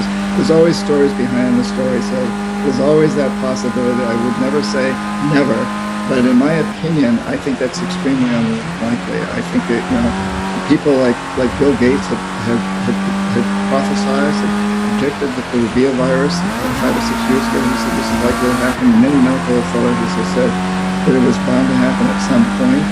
We were clearly prepared for it. And in my opinion, our national government has made a terrible job of dealing with the situation. If you're saying the fact that, a country with 5% of the world population has 25% of death, that means China doesn't have that many deaths, which means it kind of worked out for them, right? If it was, because it didn't really hurt them as much as you're saying it hurt America. Destroyed America. It's like a quarter of all the death that took place based on the data that you're saying. So that means it could be possible that they did do it, and it was victorious to them, no? Yeah, Thailand's done really well too. They've had even fewer deaths because they've got such a good healthcare system. So it's possible that Thailand created the virus and planted it in a Chinese factory. Anything like that is possible. The fact of the matter is you could say that about almost every country because the one that's done most poorly is the United States. So I think... Well, no, I'm only saying it to you because you are the guy that wrote the book, Economic Hitshot, which gets us who live in America to sit there and say, if America did it to so many people, maybe China's now retaliating and doing it to ultimate. I don't know. I'm the one that's speculating. Wait a minute. We never created a virus. We never did anything. No, I never said virus. I never said virus. Like that. I mean, it's one thing. I never said biowarfare. I just said the model of an economic, because everybody, when you read the, business model of China, the U.S., you make a very good point when you say 54% we're investing into buying ships and buying this and buying that. What for? How much of that war is really taking place today? Why don't we spend some of that money into protecting ourselves in a different military way, cybersecurity, all this other stuff? Very, very accurate statement you're making. Absolutely. The right people, I'm hoping, listen to this and realize maybe we need to go in the direction what you're talking about. The next war is not going to be the war that we're accustomed to seeing from the 70s and 80s and World War II or World War I. We're seeing the biowarfare can destroy economies and shut down an entire nation. And the one country that's always bragged about being the best in that isn't America. It's always been China. So that's why a part of this speculation, when you come in, and in the middle of the interview, my brain just went, wait a minute, if that's happening, what if there, it could be a possibility? I don't know if people have brought it up to me. Let me just ask John, since he's the expert here. So, and the other part is, the complete opposite argument of the 5% of world's population, U.S., 300 million of 7.5 billion, yet 25% of the death. That's also assuming, John, that the data China's given the world is accurate, no? True. It does assume that. Right? It's tough to trust a nation that doesn't have free press. It is. You're right. No, I don't trust China. I'm not saying that I trust China, but I think if you look historically, countries that wage war on other countries usually want to have pretty good control over their weapons. It's one of the reasons that countries fear nuclear weapons, because we fear that we don't really have that much control. Once you set off the nuclear reaction, who knows where that's going to go. So that, based on history, it's hard for me to believe that you release a virus around the world and you don't have much control over it. You don't know who it's going to hit. And so to me, I'm not saying that biological warfare can't happen or isn't happening. Possibly it is, but if it is, we're in really, really deep trouble. And does that mean we should retaliate with our own biological weapons? No, not at all. Zero. What does it mean? No, not at all. I don't think that's... So let's say that we actually proved that China did do this. What would be our response? I'd be curious to know what you say to it, because I have my own ideas. What would you do to it? If it's proven that this did happen, and we take him to the tribunal and we put him on court, everybody does the investigation, everything happens. Yep, they started it, they released it, they knew what's happening, and it caused shambles around the world. What do you think needs to happen in China? That anybody could do, I can't possibly imagine. I really can't, Patrick. What do you think? I got to tell you, I'm learning how you sat down with these prime ministers and presidents. And I hope all the audience is taking notes. Have you noticed how phenomenal he is? First of all, you're a January 28th baby, which I'm putting all the pieces together. Are you a January 28th? I'm thinking you're January 28th, no? That's true. What does that mean? I'm a math guy, and I got a weird side of putting pieces of puzzle together. Forget about that part. But for me, I put numbers together. But I have my own ideas what I would do. But like I said, John, I'm an entrepreneur. What do I know? I'm just a regular guy. I'm a guy that's an insurance guy. I'm a business guy. I'm sitting down with a man that sat down with prime ministers and presidents. I'm asking you with your intellect. You went to school with a killer GPA. You killed it with all your grades, and you were somebody that wanted to prove a point that you can beat these rich kids in grade. You embarrassed them with your grade. You're the smart one here. I'm just a regular guy here. So, what? You've made a hell of a lot more money than I have. You've been a lot more successful in business than I have. And incidentally, I'm not an economist anymore. I haven't been an economist for years. I write books on jaguars. I write books that, this is about transforming fear into actions to change your life in the world. It's no longer, I confessed about being an economic hitman, but I haven't been one for a long, long, long time. I don't pretend to know much about that world now. I'm writing about how we transform these things. And I think, what we really need to look at now, Patrick, is that we have created an economic system that's causing a lot of problems.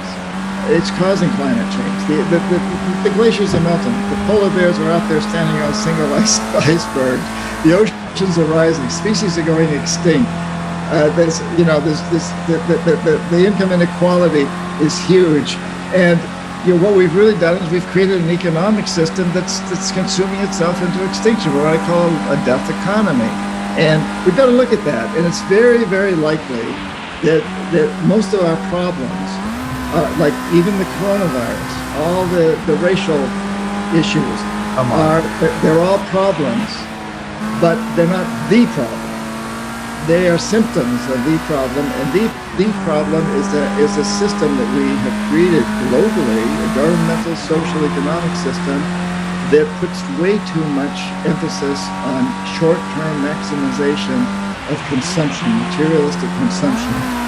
And in the process, our industries are consuming the very resources that they depend on for the long run. They're consuming those things in the short run. They're doing whatever it takes to maximize short-term profits. I'm sure you're doing the same thing. I'm sure you're guilty. You're in that business, short-term profits. But you know what? Historically, that's never worked. Historically, the successful societies, and we've all been part of those for the last 250,000 years or so. Most all those years, people have looked at, well, how do we take care of our kids and our grandchildren? How do we take care of the long-run resources? Whereas today, it's this short-term grasping. If you study the business model, and Bobby, I'm going to still come back to the China question, because it was good for you to digress, but I'm going to come back and ask you from you one more time. So brace yourself, emotionally, get ready. See what you're going to say, because I'm coming back. I'm not teasing you, I'm preparing you. Because it's brilliant. I want to hear. I've got my Jaguar protecting me here. I'm ready. I'm ready for this Chinese. Going back to what you're saying, I have to, we have to realize that, John, you're brilliant. You're not saying what you're saying because you've been around and you've studied a lot of different data. But business models, Amazon, the biggest criticism Bezos got for the longest time is because his shareholders used to complain that he didn't pay out dividends. And they used to say, how come we're not getting any dividends? Why are your profit margins so low? Why are your profit? And Bezos was like, dude, I'm not starving for profit.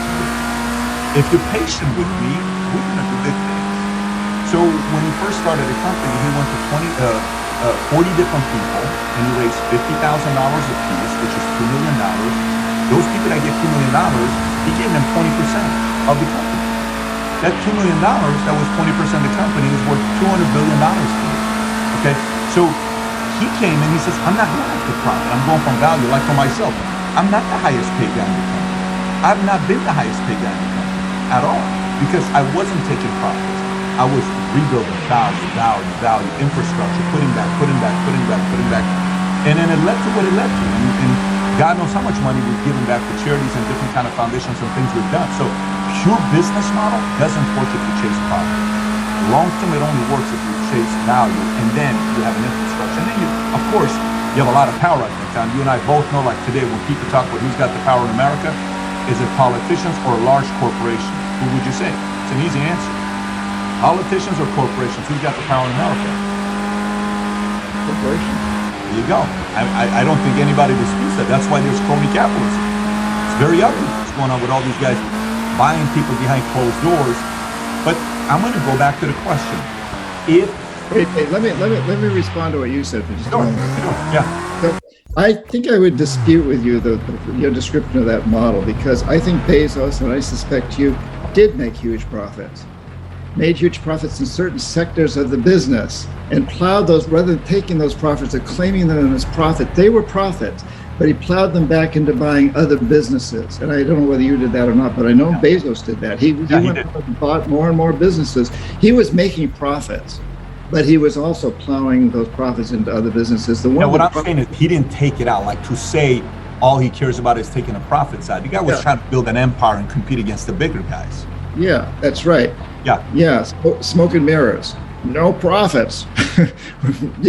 We're going to sink them into the long term to increase value. That's smart. I'm not saying it's not smart. It's smart, but it's a little misleading to say that his businesses didn't make profit. No, it wasn't known as the biggest EBITDA profit margins in Twitter.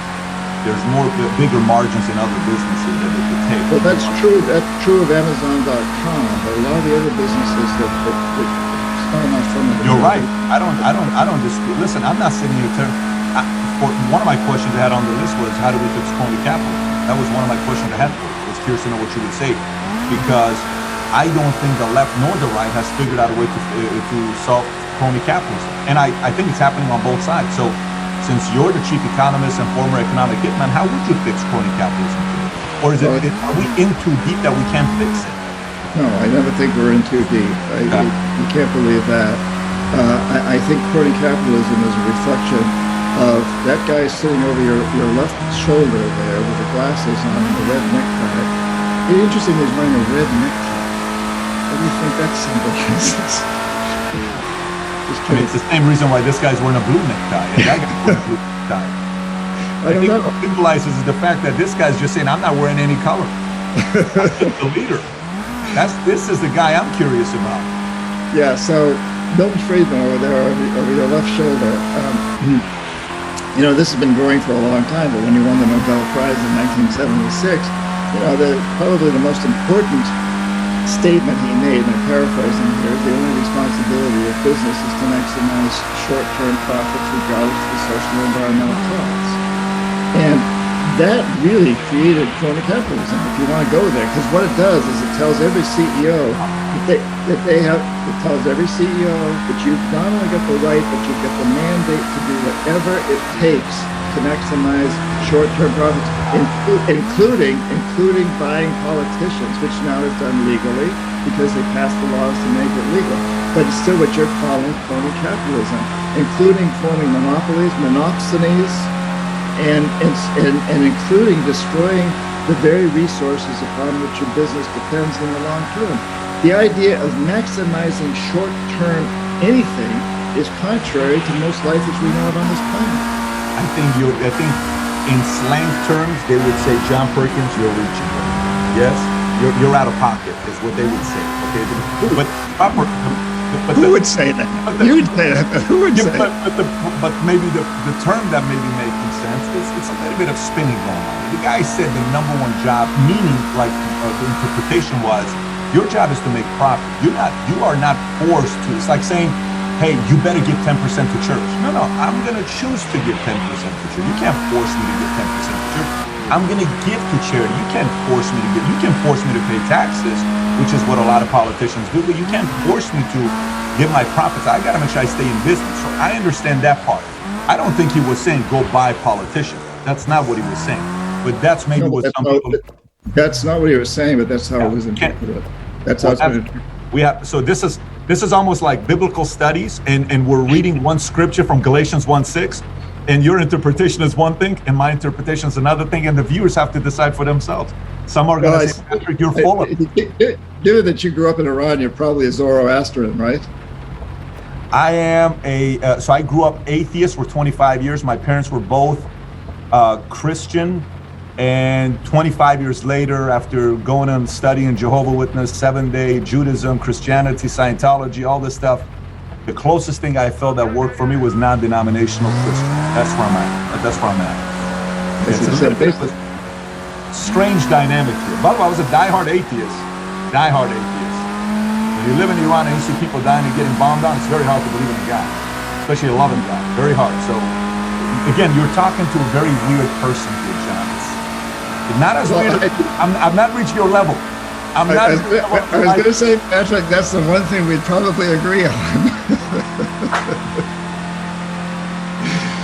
But let me get back to my question.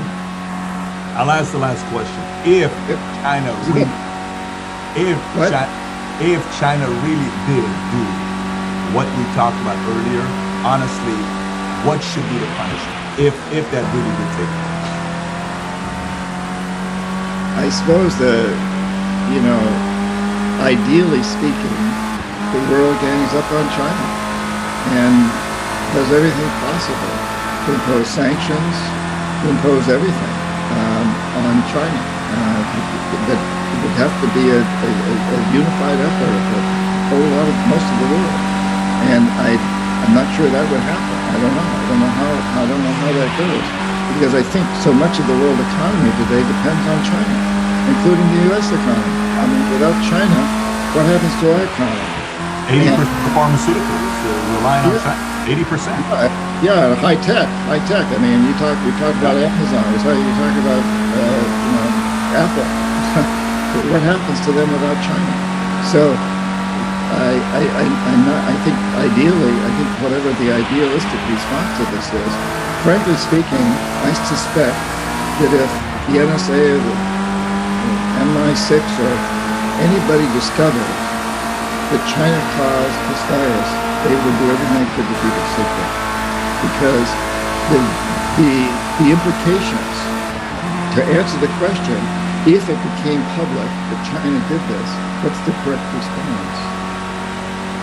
Is probably a response that would be almost suicidal economically for everybody. So that's a very, very difficult question you've asked, and I have a feeling that we will never prove that China did this. If they did, and as I said earlier, I doubt they did, but I don't know whether they did or not. But if they did, what is the correct response? And so I throw it back at you. You said you know the response. What would you respond? I don't know if I would ever accept anybody traveling from China to here, nor to any other country that accepts travel from China, or any other country that accepts travel from a country that accepts travel from China. I don't know if you understood what I just said. There's 3 different steps that I just covered. And number 2, what I would do is, if we're going to negotiate and you want me to get rid of the tariffs, you need to allow every single country to have press in your country and allow every major social media company in the U.S. to have freedom of being used by your citizens, which means U.S. BBC is in China, NBC, CNN, Fox is in China, MSNBC in China. You know, ABC, every one of these guys are in China. And Facebook, YouTube, Twitter is in China. That's what I would be doing. Or else I'm just not negotiating a deal with you. Because I have, nowadays, they're calling them citizen journalists, right? These are people that are walking on with a phone and it's Facebook Live and you can't see what's going on. Citizen journalists are almost more powerful today than the people working at CNN, Fox, and MSNBC. Because you're seeing it right there with a 22-year-old kid holding a cell phone. If we have 1.5 billion Chinese citizens that have access to a cell phone that's on Facebook, YouTube, Twitter, and I can see exactly what's going on, then maybe we can renegotiate. Outside of that, they're going to be paying some fines, and I would probably cut the U.S. debt that they have, and I would say that forgiveness needs to come through, because we're not paying you the $1.06 trillion of debt that we already do. Cost us more than that. That's what I would do. But again, I'm just an entrepreneur. So Patrick, If you did that, do you think you'd still have a cell phone? Yes, I would. Where would it come from? U.S. I just would have to pay 50% more for it. You got to realize. You think, well, wait a minute. China owns most of the mineral mines, the minerals that are necessary to go into that cell phone owned by China. So the difference between two of us is I believe in capitalism tremendously. I just don't believe in crony capitalism. And the model of capitalism that I believe in, is the following. China taking a hit right now, there are a lot of other people that are very excited. I don't undermine the level of brilliance and ingenuity that's being built in India with 1.4 billion people, where they have the #1 engineering school in the world that's even better than MIT, called IIT, which I've spoken to in front of 5,000 of their engineers graduating class of, I don't know what it was, 2016 or 2017, 2018 when we were there. I trust that competition is going to go high with a prime minister of the leader of India that's going to compete, the leader of other nations around the world that are going to compete. They're getting Armenia that's developing incredible engineers. They're calling it the Silicon Valley of Russia with the Armenian engineers that are coming up, incredible engineers coming out of Colombia nowadays. I know it sounds weird saying Colombia, but a lot of other places. So I think competition officially became open, and I think a lot of countries are sitting there saying, great, we'll do it for you for cheap, we'll do it for you for cheap, we'll do it for you for cheap. I think it benefits the world economy. I think it hurts the China economy. I like that perspective. That's a really good perspective, and assuming that all this, that's why I say I think we need to bring in most of the rest of the countries in the world that have to agree with us to go along with us, and that would be the interesting aspect. And incidentally, as a former atheist, I just wonder, on your right-hand side there seems to be a god or something sitting next to you that you keep referring things to over here.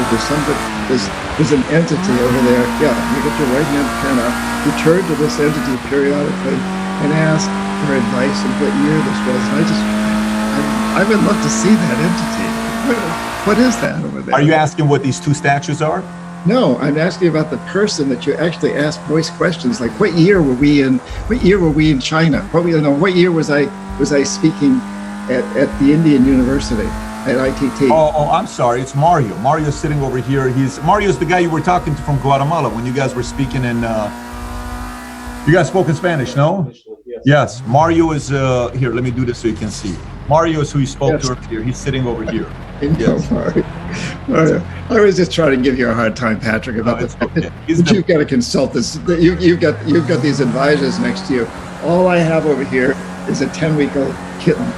Well, the one thing you need to know about Mario is Mario went to Harvard. He got his bachelor's from Harvard. He got his master's in economy from Wharton Business School. Went to Oxford for 2 years, but all of that is BS because he doesn't even have a 2-year degree. That's Mario. I've known Mario since he was 18 years old, working at dry cleaners in LA. And how old was I when the first time you met me? I was what, 26? 14 years old. I was 26, 27 years old. You're talking to a couple people without college degrees. We're regular people here, John. Average and ordinary American citizens. That's what we are.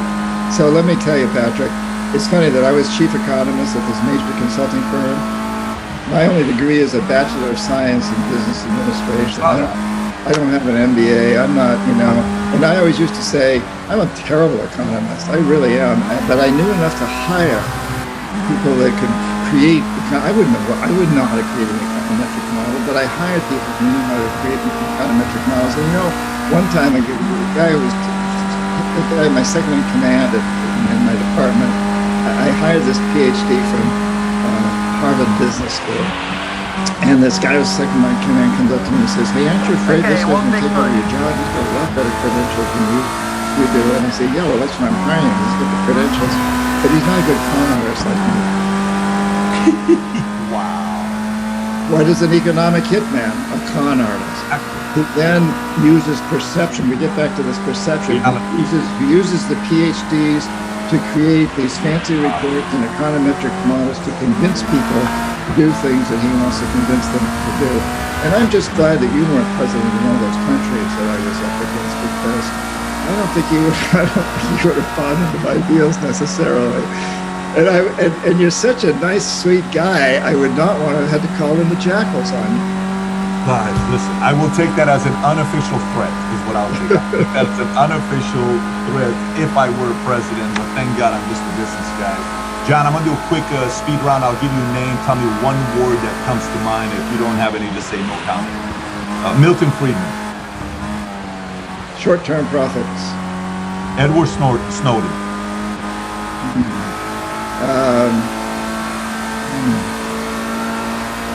Spy.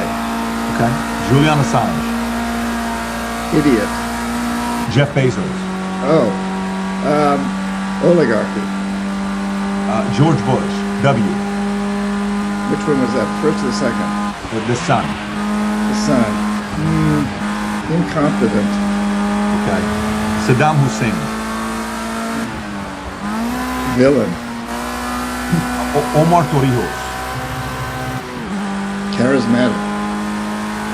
Jaime Roldes Aguilera. Integrity. Saudi Crown Prince. Control. Trump.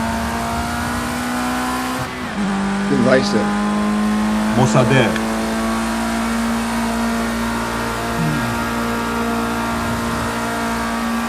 Democrat. Okay.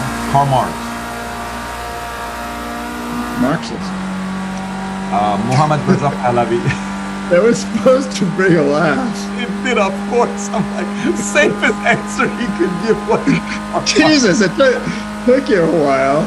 I'm trying to hold my face while you're saying it for the audience to not see it. But do you have another one for him, or are you sticking to Marxist? He was a good Marxist. Okay, he was a good Marxist. I think it's a fair assessment. Mohammad Reza Pahlavi.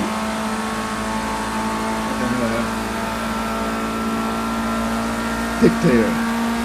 Okay. Churchill. Good one. Shrewd. Shrewd. Out of all the words. And last but not least, your favorite, FDR. Well, I got to do two words there. New Deal. New Deal. Fair enough. Well, John, I got to tell you, I've had a blast with you. I've really enjoyed this conversation. I know we went to a million different places, and thank you for accommodating the conversation and being nimble and going through it and taking some of the questions. I know we went a million different directions, but this was a blast. By the way, if you're watching this, folks, I'm telling you, I highly, I don't just say this to all the books, I highly recommend you get his books. We're going to put all the links below. We're going to put the links to the both Economic Hitman, and we're going to put the links both to the book that you just saw as well. Anybody that's in the world of business, you have to know that you will sit down with people like him, with the competitor in some sense, and you're going to have to figure out ways to survive in a competitive world. And he explains it so eloquently. Highly recommend going and listen to it. If you're not going to buy it, at least buy his audiobook and listen to it. John, I'll give you the final words before we wrap up here. Any final words you got for the listeners?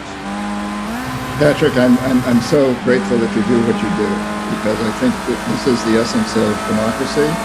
It's the essence of true, pure capitalism, which I am totally in favor of dialogue like this, of getting things out into the open.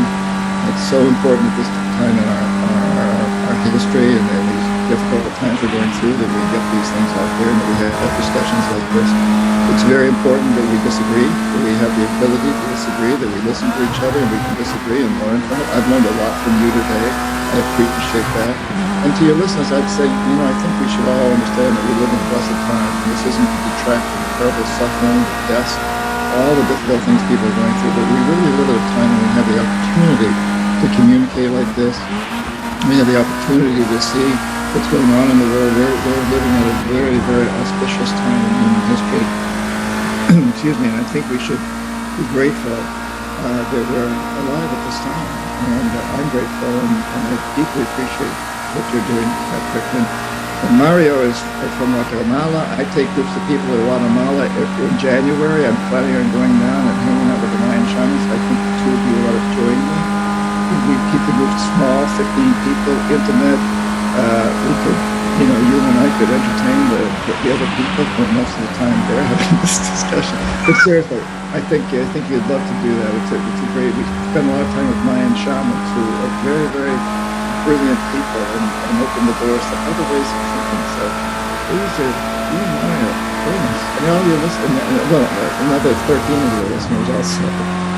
I can definitely tell you, I will definitely entertain. I went back to Guatemala, to Tikal, Puerto Barrios, Livingston, back in 06, December 26th through December 31st. I had a Tikal, Grande Agua. I had an incredible time in Guatemala 14 years ago. So you will see Tikal in a new way if you go with us. And we spend several days there, including ceremonies at night with the shamans. It's a fascinating experience. And so you can just go to johnperkins.org. And all the information is there. We'll definitely do that. But you know, you and I are going to be debating the entire time. That's what I don't want. We'll be entertaining everybody the entire time. By the way, John, I too have learned a lot from speaking to you today. Your perspective is very, very helpful, and I definitely appreciate that. Thank you so much for being a guest on Valuetainment. Thank you. You're welcome. And this has been one of the most challenging and fun interviews I've done. And to say it's challenging is a real compliment, and I enjoy that.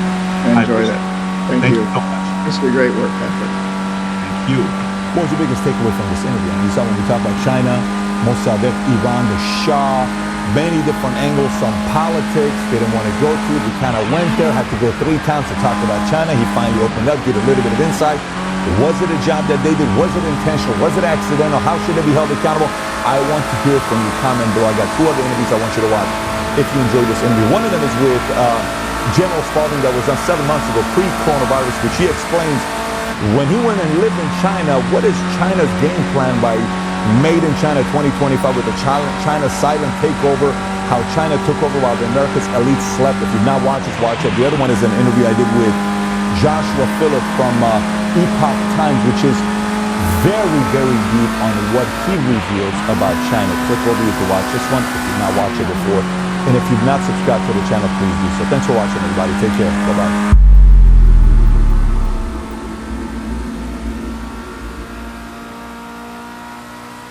And the vulnerabilities of our health system. Like human beings there's too many of us that are just not well. We don't take care of ourselves. So when something like this happens, you don't just get sick, you could die from it. Whereas the vast majority of people that get it, they're not going to die from it, but there's enough that it's a significant number. It's scary stuff. Yeah. Who could have predicted that this was ever going to happen? Not me. So what's it like in Toronto these days? It hasn't been bad. We're almost back to normal, so that's been very exciting. Yeah. For me, I've been writing this book for the last year, so my life hasn't actually changed that much, which probably sounds really crazy, but when you're writing a book, you're literally inside working all the time. Yeah. So explain to people what the book is. So the book is called The End of Gender. And before I go any further, I'm going to explain the title because some people, I think, misinterpret what when I announced it on social media, some people were getting upset because I think they thought I was taking a very, very far left progressive view. And I consider myself to be a liberal. I'm definitely not far left, but I have liberal values. I'm pro-science. And so The End of Gender, I think people thought that I was saying that gender is basically whatever you want it to be. It's based solely in self-identification.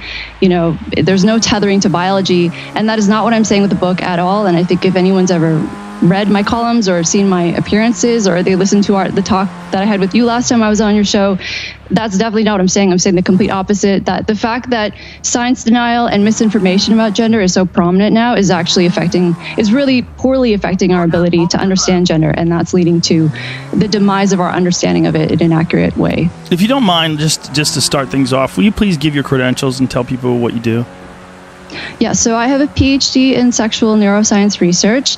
I made the transition from being an academic sex researcher to being a journalist. So now I write about the science of sex and gender. I write about the politicization of science and academic censorship. And so now I have this book out, and I can talk a bit about how I got here, if that would be helpful. Or... Sure. Yeah. So when I was doing my PhD, I loved being a sex researcher. I really thought I was going to stay in academia. And in the last few years, I noticed that there had been a change in the climate in terms of what people could study, what people could talk about as scientific experts. And one area in particular was about gender transition in children. So every single mainstream news piece was saying that for these children who say they're born in the wrong body, the best approach for them would be early transitioning. So that means to take on a new name, identify as the opposite sex, usually get a haircut, start dressing like the opposite sex. But from a scientific perspective, all of the research actually shows that most of these kids, the vast majority of them, are more likely to grow up to be gay in adulthood. They're not going to be transgender. And at that time, there's literally maybe one or two news articles that called into question this narrative of early transitioning. So I wrote an op-ed about this, citing the scientific research, and I asked my colleagues and mentors in academia, what do you think? I knew that there was going to be some backlash to it. And one of my mentors said to me, because I said, should I wait until I have tenure to put something like this out? And he said, nowadays tenure is not going to protect you. So that sealed my decision. I published the piece, and then from there I made the transition to journalism, and I haven't looked back. It's a very strange time when it comes to talking about certain subjects, because it doesn't matter what the science is. There are specific narratives that you have to adhere to in today's climate. I, like you, am also left. But when it comes to saying far left is a different thing now than it used to be. Far left used to be, 10, 15 years ago, it was a different animal. And I knew a lot of people that were far left. Now far left I associate with lunacy. It's exactly. I look at it the same way I look at far right. I look at far right extremists and far left extremists. But something happened where far left ideology has permeated our culture when it comes to gender. And I don't understand it. If you don't adhere to this ideology, people want to say that you have no compassion, you're evil, you're bigoted. I had Abigail Shearer on the podcast recently, and I love Abigail. She's great, and she's very brave. And I saw what happens when you go against this narrative by having her on. Men's Health wrote a piece about me saying I'm fanning the flames of hate, because she was talking about a 4,000% increase in teenage girls identifying as trans and rapid onset gender dysphoria, which is real. I mean, this is a real scientific phenomenon. 70 times what you would see in the general population in terms of people identifying as transgender. It's amazing. She was talking about this in this very specific way, talking about awkward teenage girls, and about how these girls have, really odd situations in terms of the way they deal with people socially, and then all of a sudden they're praised for deciding that they're trans, and then they get these clusters of friends that also decide that they're trans, which is very strange. It's just a very strange phenomenon, but you're not even allowed to talk about it. So if Men's Health, it's a fucking men's magazine, is going to write articles calling you a hateful person because you're discussing it. There was no hate in that podcast at all. It was just discussing it, like what is causing this, why is this, and what can be done, and why are we so quick to just we can assume that people are troubled in all sorts of different ways, but we can't assume they're ever troubled when it comes to gender. It's very bizarre.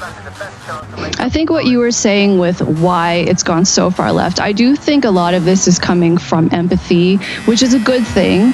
And I have to say, with regard to the issue of transitioning children, I do support transitioning in adults. I think it can help adults who are transgender. I think if you're an adult, it's your decision, it's your body, it's no one's place to tell you what to do. But I think a lot of this is coming from, so I grew up in the gay community, and I remember seeing how homophobic people could be toward my friends. And I think things have changed. Things have gotten better in some ways. I think homophobia still exists, and we can talk about that because I do talk about how that affects a lot of what we're seeing in the book. But I think for a lot of people, they look at that and they say, okay, we were wrong about that. We were wrong to treat gay people differently. We were wrong to say that being gay is something you can change. So now they've gone completely in the opposite direction, saying, okay, no matter what anyone says with regard to their identity, with regard to their gender, this is something that we should not challenge, we should fully support. And if you question it in any way, even in the most nuanced or sensitive way, as I try to, and as I think you do, that's still not acceptable. Yeah, that's what's strange. It's an ideology. It's rigid. It's like a religion. It is. I find people who are middle of the road. They're not sure what to think. If they read my work or they talk to me, they say, oh, wow, I never realized that. I didn't know the science said that. And they change their perspective. But I think for some people, if they are very much invested in the identity or very, very invested in activism, or for whatever reason this ideology means something to them, you just cannot reason with them. It doesn't matter what the science says, they will find something to pick at. And especially with desistance, which is that the research I was mentioning, where it shows that most kids will not feel gender dysphoric anymore when they reach puberty. Some people cannot accept it, and they will call you transphobic, they'll call you bigoted. And I don't think I'm any of those things. I'm really just trying to help prevent these children from making potentially a very bad decision that they're going to regret. And especially now, we're seeing in the UK that this is happening, where more detransitioners are saying, this was something I regret, this was a mistake, why did the adults not challenge me?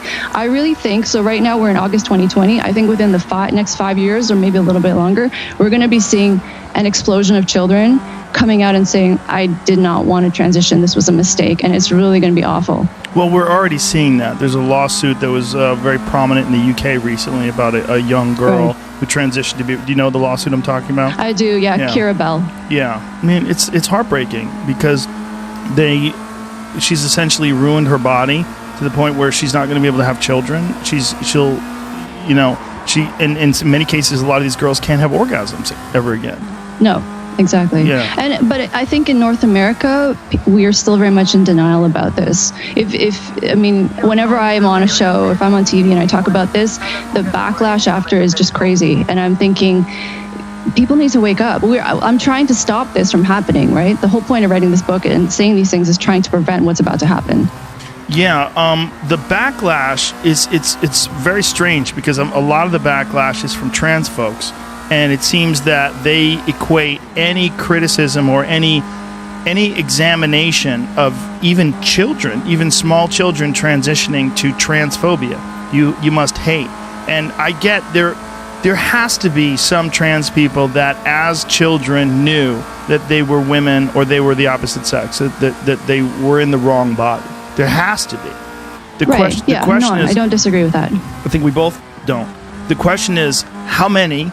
And how do they make that decision? And how many are actually being influenced by other factors, external? Children are very malleable. And that's part of the problem with making lifelong decisions as a 6-year-old. If you're a 6-year-old male and you decide that you're a female and you go through the transition and then you realize you're a gay man later in life, there's no recourse. There's nothing you can do to rectify that. That's what's terrifying about this. That you're not allowed to talk about it. You're not allowed to say that even. Right. And when I do point that out, people say that I'm using the gay community to try and as a shield or something like that.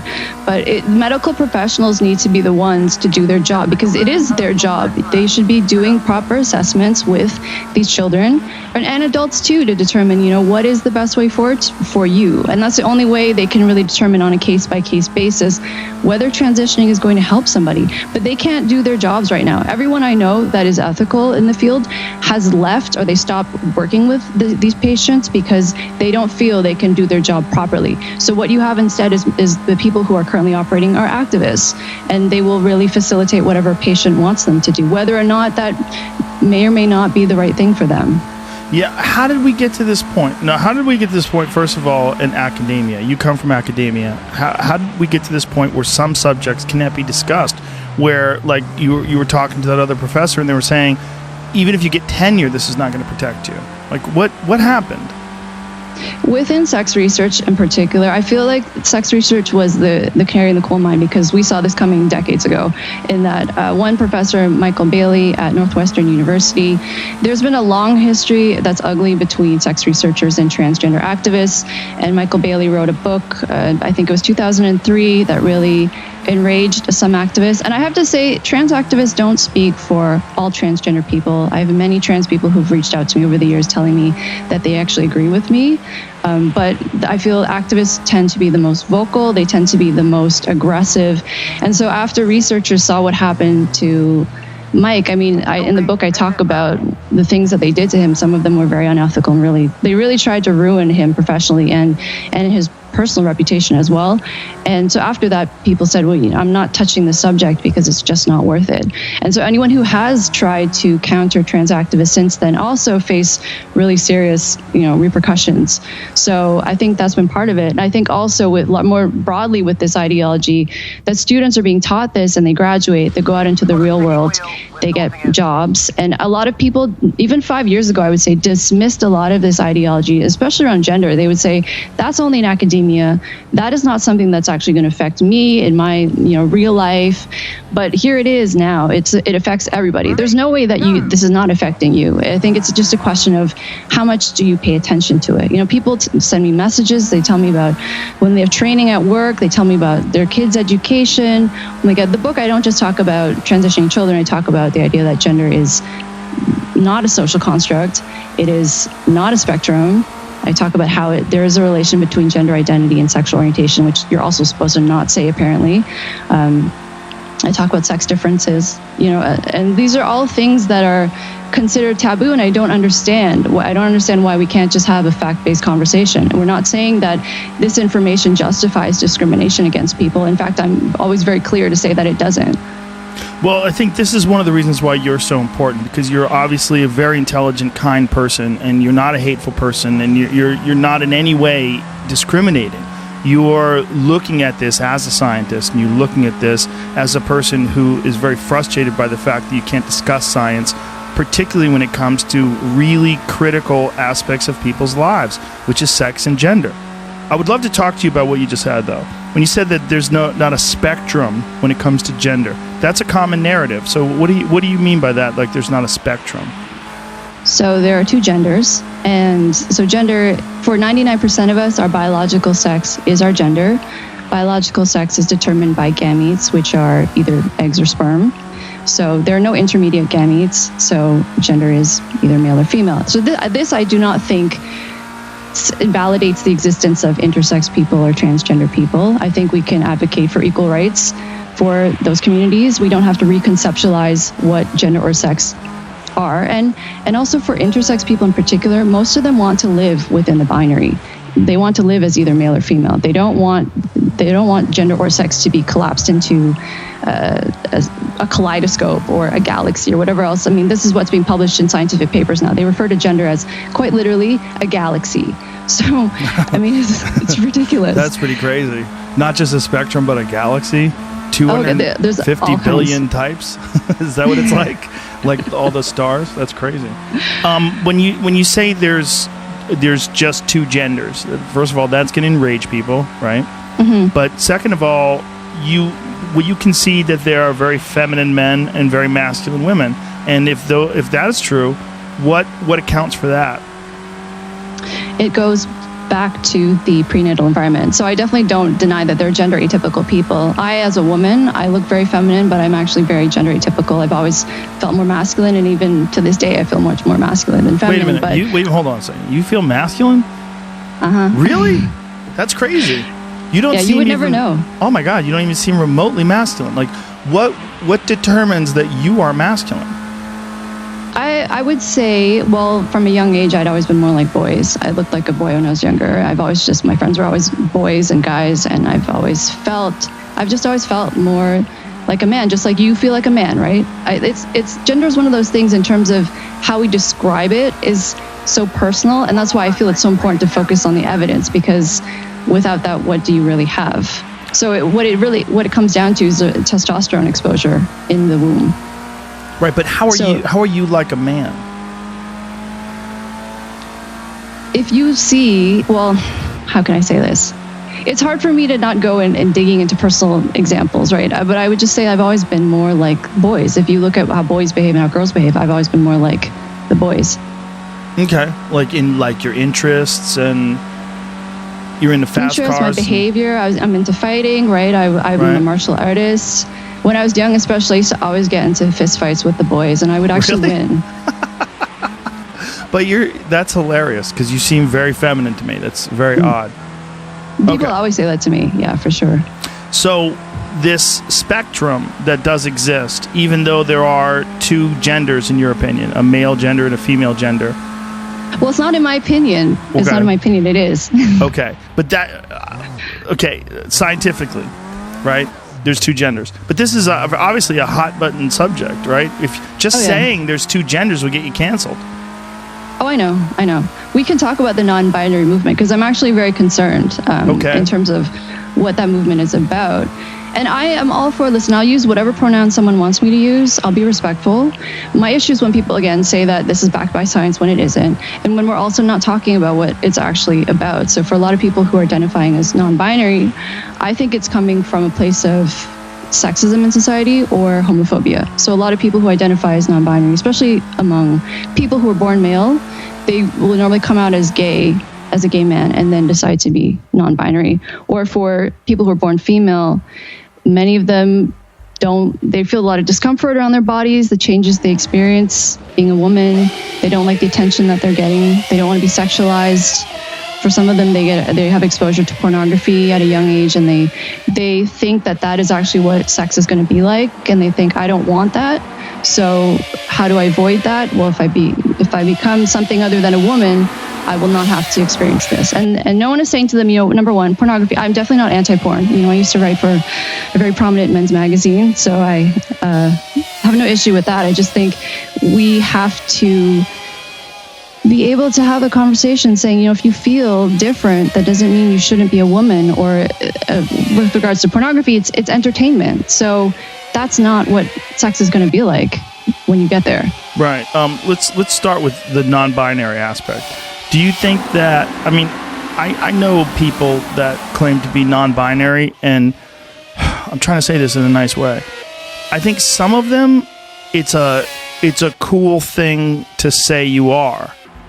There's a thing today where if you can say you're non-binary, it's part of being woke. It's part of. I mean, not saying that there aren't people who don't feel like they don't fit into either male nor female, or maybe they feel asexual, or maybe they just don't feel like whatever the models that exist in society apply to them. They don't feel like they connect with those models. But the term non-binary, how recent is that? Like, how long has that been around? It's been around for decades, but I would say in terms of the popularity, one study showed that among millennials, about 10% identify as a third gender. So this includes, non-binary, gender neutral, agender. That's what I'm saying. It's really picked up recently, thing, right? Sorry? I'm sorry. It's good. It's hard to do Skype, right? It's kind of a woke thing.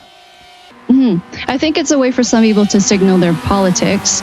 And I get it. I get that feeling of you don't quite feel like maybe if you're born female, that you're really feminine or girly. But I think the only way to fight back against those stereotypes is to say, I'm still a woman, right? I don't need to be super girly to be a woman. And similarly, if you're a man, if you're a feminine man, you can still be a man and be a feminine man. There's nothing wrong with that. Right. But that's where people feel like we should be describing it as a spectrum. That's where they feel like if you look at, Jason Momoa versus Andy Dick, okay? Like, obviously, these are two very different kinds of men.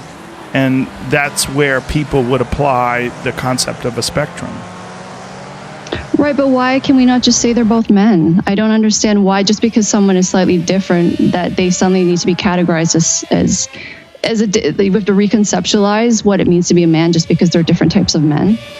Yeah, I feel like that's very outdated. It's interesting because I don't know why they do that. I just think that for some people it gives them comfort to think that they are not exactly the same as other men who are different than them in radical ways, like more masculine or more feminine, and they're more comfortable with this concept of a spectrum. There's clearly a physical spectrum, right?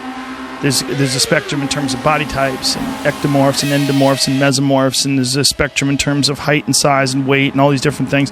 I think a lot of people would like there to be a spectrum in terms of gender.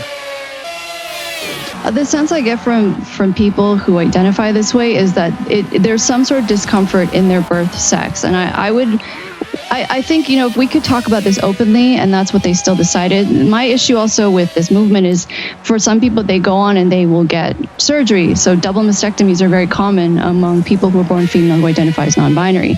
And I'm concerned about that because some of these people are very young when they're deciding to get these surgeries done. So if we could have this conversation, and if psychologists could do their job and determine, is this really the best outcome for you, then that's, again, their business. But we can't have this conversation at all. We're not talking about whether there might be other reasons why someone feels this way, and that maybe just opening your mind to other possibilities would actually be helpful. I hear what you're saying. I think we can have this conversation, and I think that's why we're having it.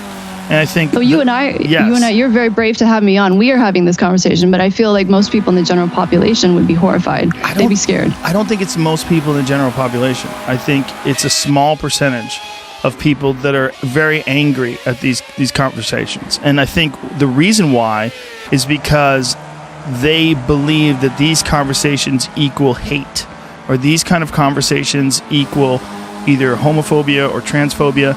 I think the problem is the existence of that at all. If there was no homophobia, if it did not exist, if there was no transphobia, if it didn't exist, if everyone, I know that you are not those things. You're not homophobic or transphobic, nor am I. And I think if we all knew, this is one of the reasons why you and I can have this conversation. We know there's no hate here. If there's no hate, you can talk about it for what it really is. But when you have this conversation, the problem with woke culture is that it's automatically assumed that because you question the narrative, that you're doing so from a discriminatory point of view. You're discriminating. You're doing it from some sort of a prejudice. You're doing it with a negative feeling about the subject, and I don't think that's accurate. And I think most people recognize that it's not accurate. It's a small, very vocal minority of people that object. And this is where the problem lies, is that the people that you were referring to as the activists, and it's not even all the activists, it's just the really angry ones are so vocal about it, and they go so far out of their way to attack that it's not a subject that you could even breach. And I mean, because I just had this podcast the other day, it was only a couple weeks ago with Abigail, and now I'm having it with you. Like, oh my God, it's going to compound. It's going to be crazy. But listen, you and I had scheduled this. You and I had scheduled this quite a while ago.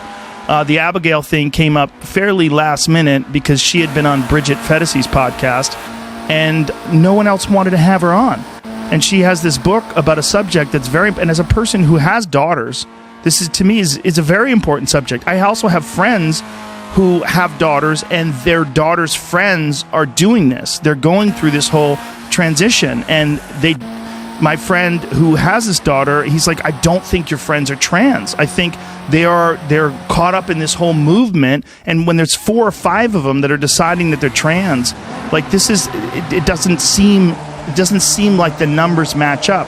It seems like there could be some other influences here. This could be something that seems like a cool thing to do. They're all getting praised at school. This is a real psychological and cultural phenomena. This is not a hateful thing to discuss. And this is why I'm pushing back against it. And this is why I think it's so important that people like you, who are academics, like people say, well, hey, you want to talk about trans? Why don't you have an expert on?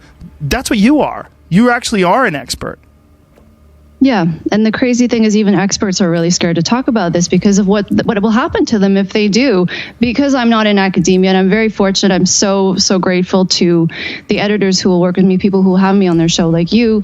I am free to say what I think. But whereas if you are tied to any sort of academic institution, medical organization, even scientific organizations, you cannot say these things, even though they are backed fully by the science. And the thing is, this should not be a partisan issue. So, in terms of you were saying that no one was having Abigail on, I'm actually amazed that liberal journalists and liberal outlets, they